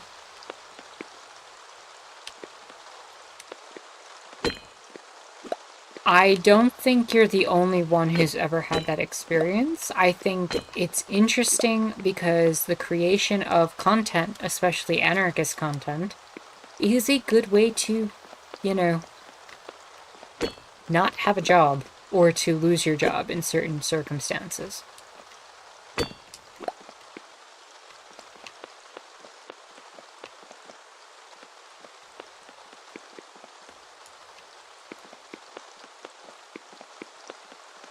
And I think you're right to point that out, Duke, and I'm really glad that you did, honestly. Because you're probably not the only person, even in this chat, that might have a similar experience with that.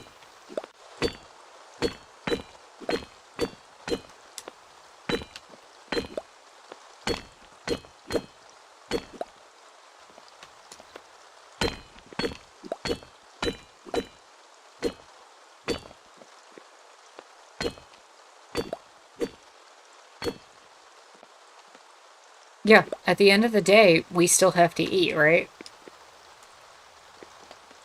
How much is our silence worth? And I say that fully knowing, like, sometimes in order to maintain ourselves in order to keep ourselves alive, to have maybe conversations in different ways, we have to be silent in this regard.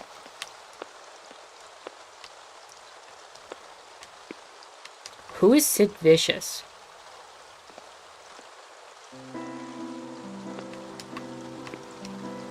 Your job actually has a clause that I get any outside business activity approved first.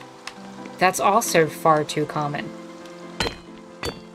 The things we sell when we take on a job to try to feed ourselves.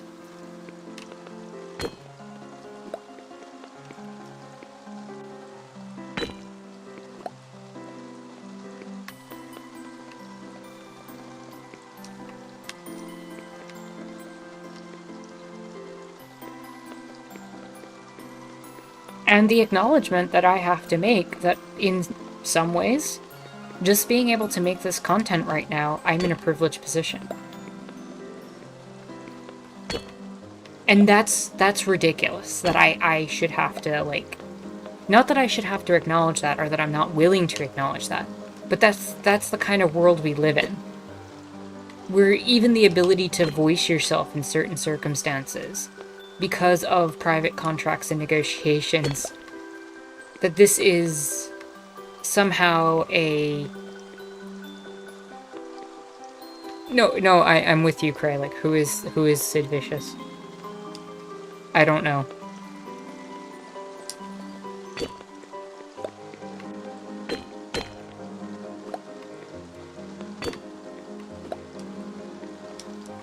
Oh, I could just turn flyback on. That would have made sense. In for a penny, I might as well.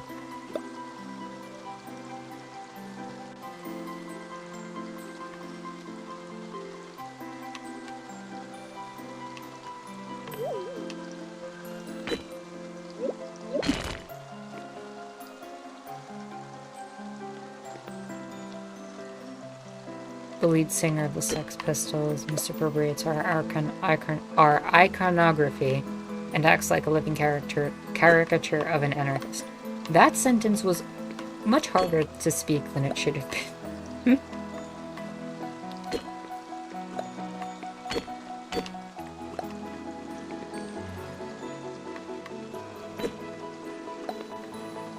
There's a lot of punk aesthetic that steals from anarchists.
Yeah, that is absolutely a good example of white privilege in the left. That you can be anarchist in some sort of aesthetics, but not actually an anarchist.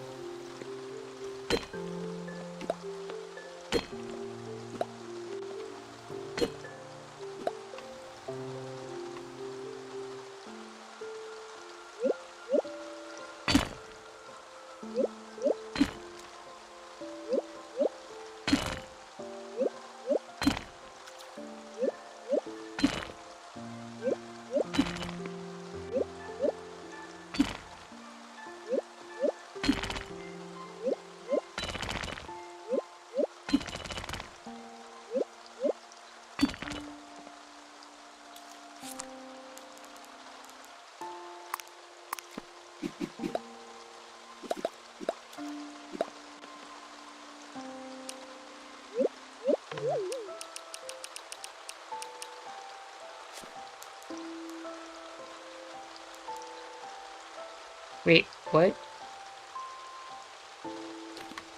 Where's my pickaxe? Oh, there it is. What's oddly satisfying, Craig?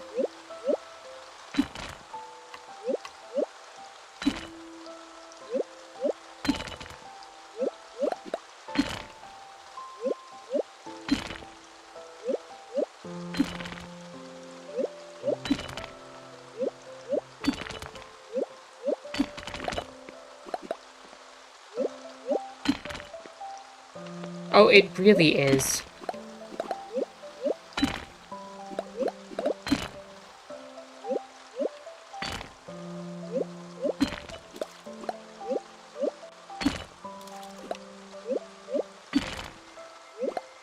I don't think most punks are actually anarchist.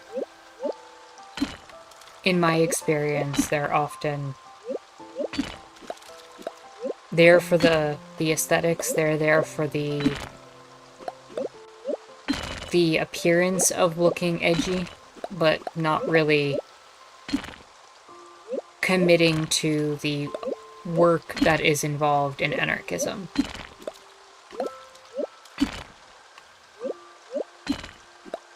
Because, I mean, we're trying to create a political movement. We're trying to make change in the world. We're trying to make the world a better place in our own ways.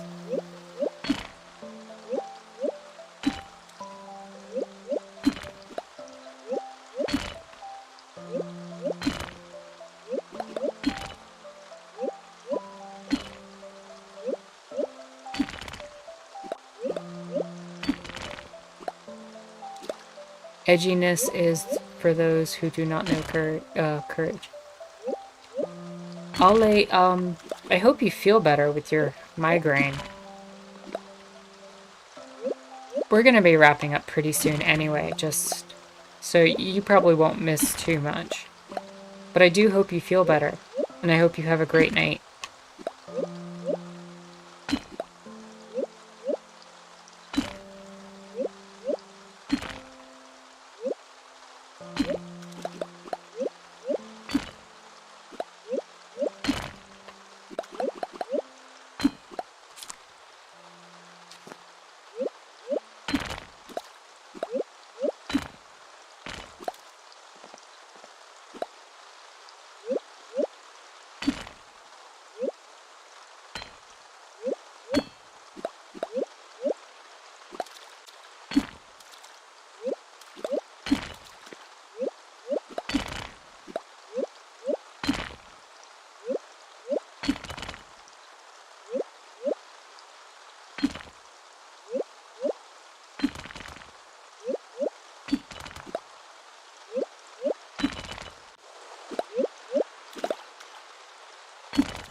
Okay, that was satisfying enough.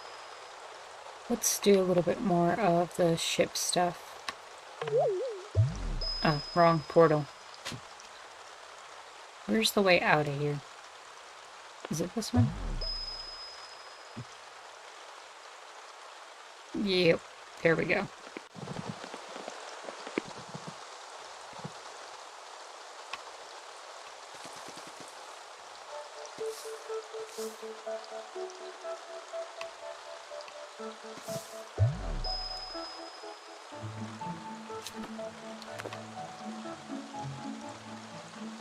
Let's get back to the ship.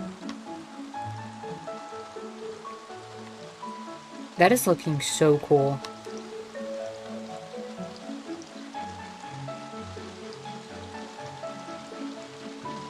I've never really gotten into fighting games, to be honest.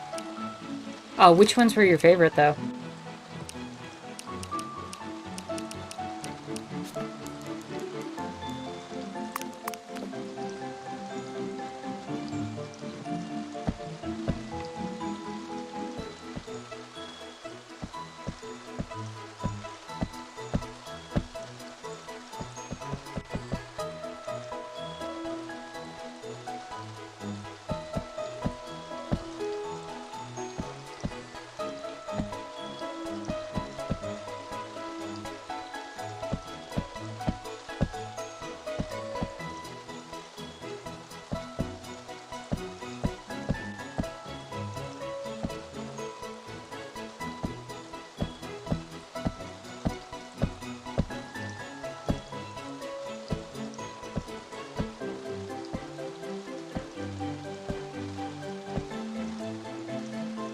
Street Fighter, Darkstalkers, Mortal Kombat, and Marvel vs. Capcom. That's cool. I liked Street Fighter a lot when I was younger. Street Fighter 2 was my jam. Like, I did get into that one, but other than that, I really didn't have a lot of connection to them.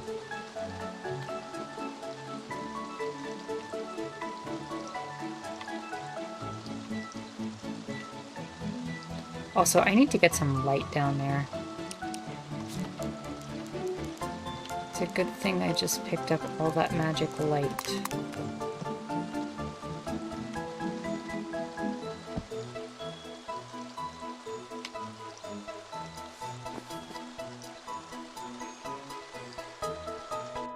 Chun-Li was fantastic.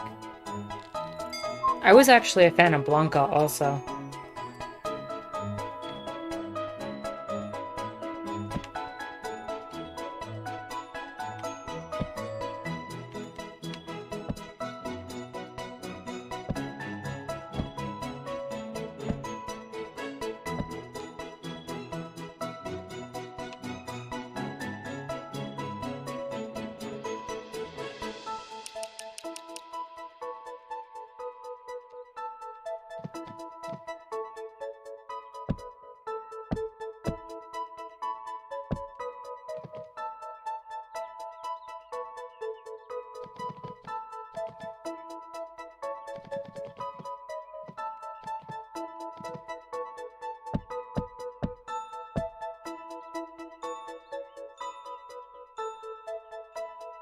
No, they did not do justice for her in the movie at all.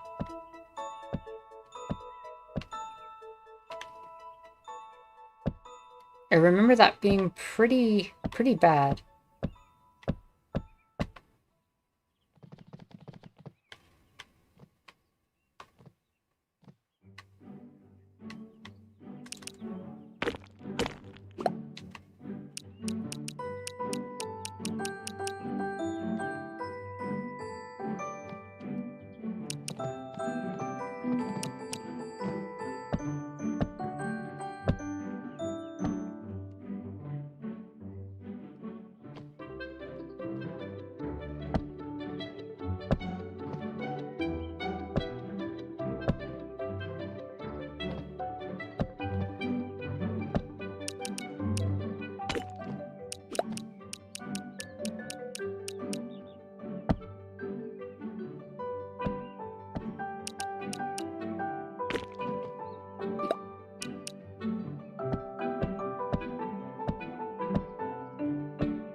We have a cool boat. Base Cat lets us live another day.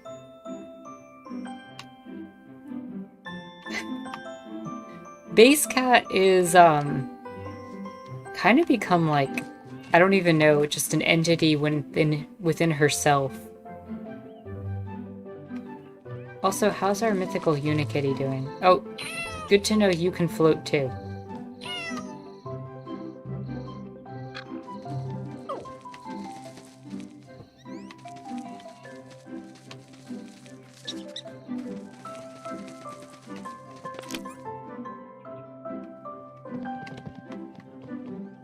This is Base Cat. Base Cat is an eldritch horror from the fourth dimension who lets us live.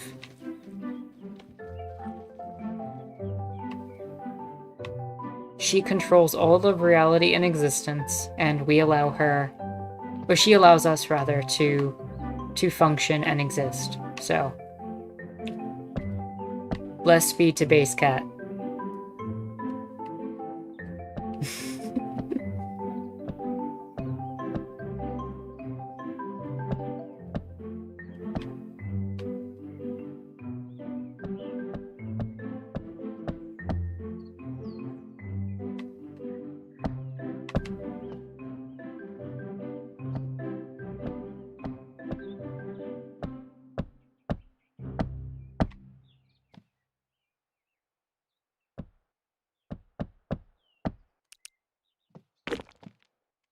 Praise be to Base Cat, indeed.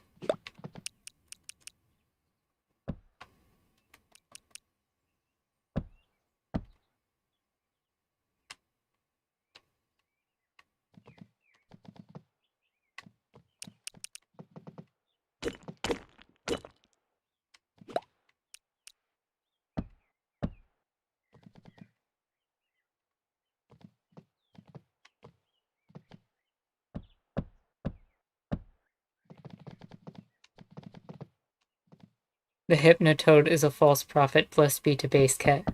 Indeed, you understand.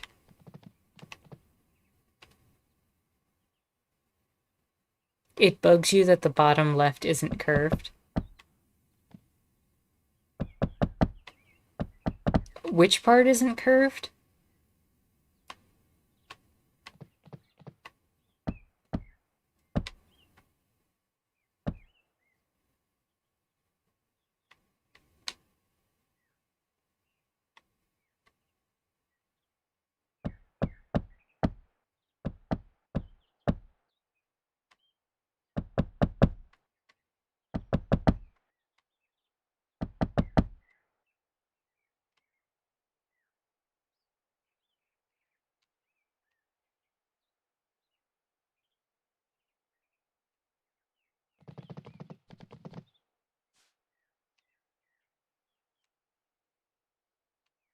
You mean back here?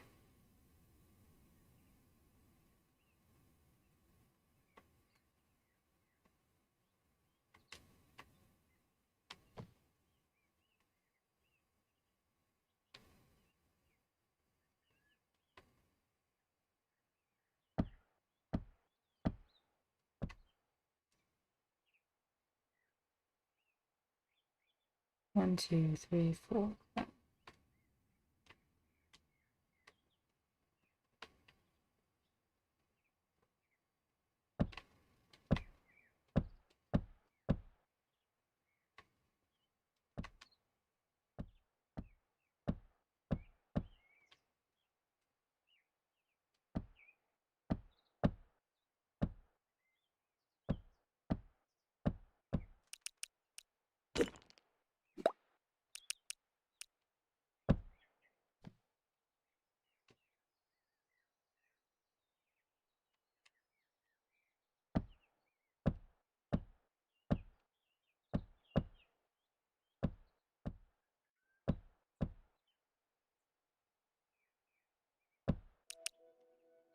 Oh, okay. Yeah. No, this is... we've still got so much work on this ship.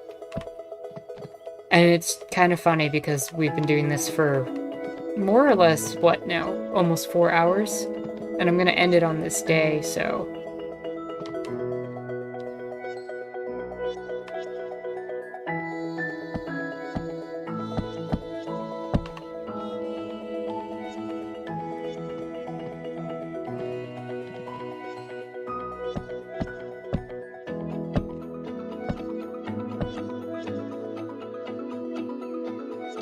The water in this game is indeed not very aquadynamic. This is true.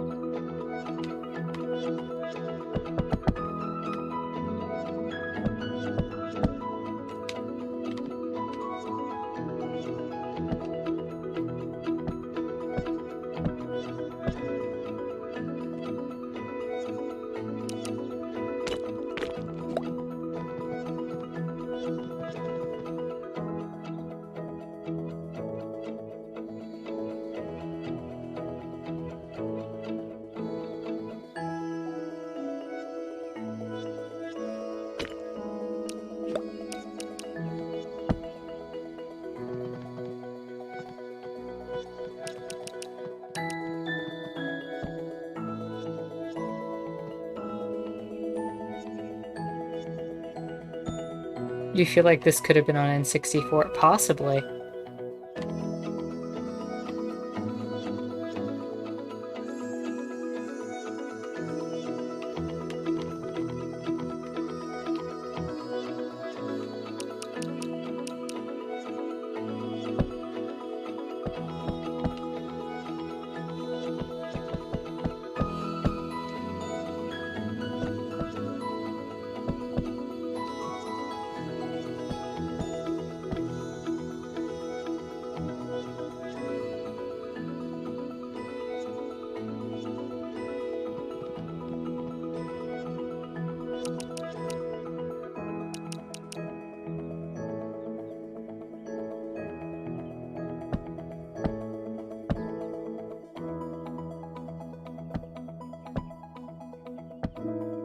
Nope.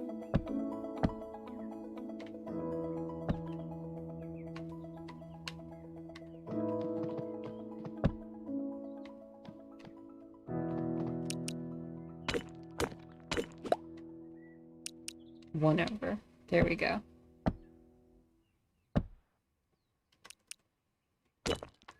Cray, please enjoy your nap. Duke, enjoy your dinner. Thanks for coming by. See you both on the server later.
Maybe not.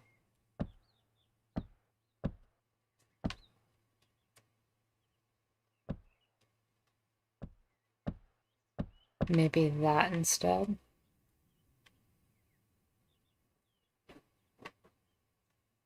Actually, that would look a lot better.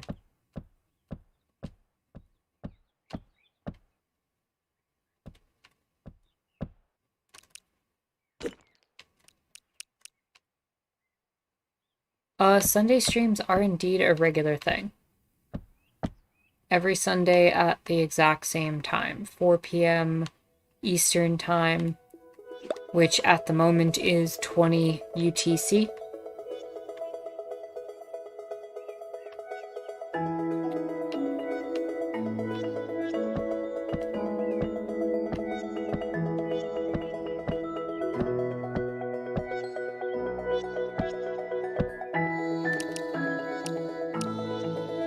How do I feel about that? Do I like that?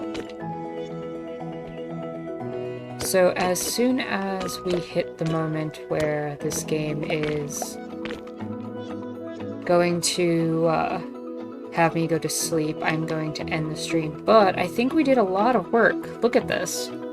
That is kind of nice. I am genuinely happy with this.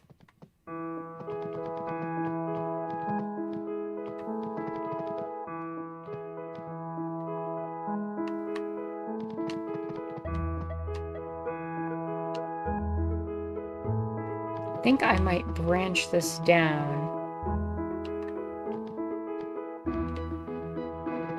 and make it so that there's stairs under here that would lead to below the deck on the sides.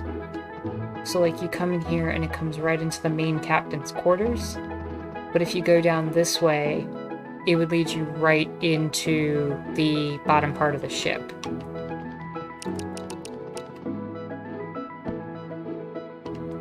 Like right down this way and this way.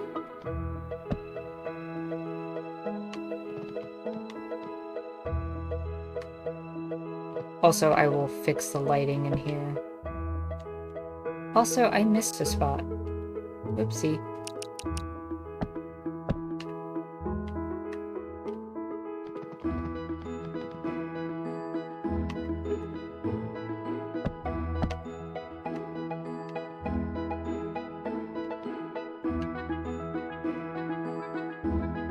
This is looking pretty good as far as I'm concerned.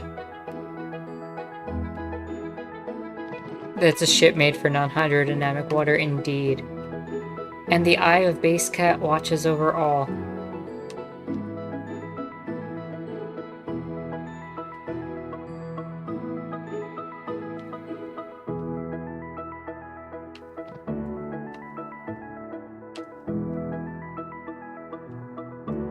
Can definitely get the wheel like right up here. Like right here. Blessed be indeed. So I am going to wrap this stream up. So we have reached nighttime. So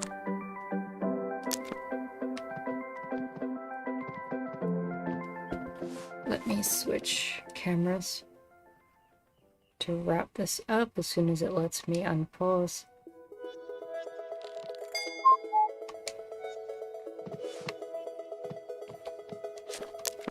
Praise be to Base Cat. So, with that said, if you're someone new, definitely please feel free to subscribe to the channel. You know, if you like the stream, please feel free to like it. Definitely check out my Twitter and my Discord. Most importantly, the Discord. We have a wonderful community there. I cannot emphasize how wonderful this community is. It's wholesome, and it's one of the greatest aspects of the channel that has the greatest thing that has come out of this channel so far has probably been that Discord.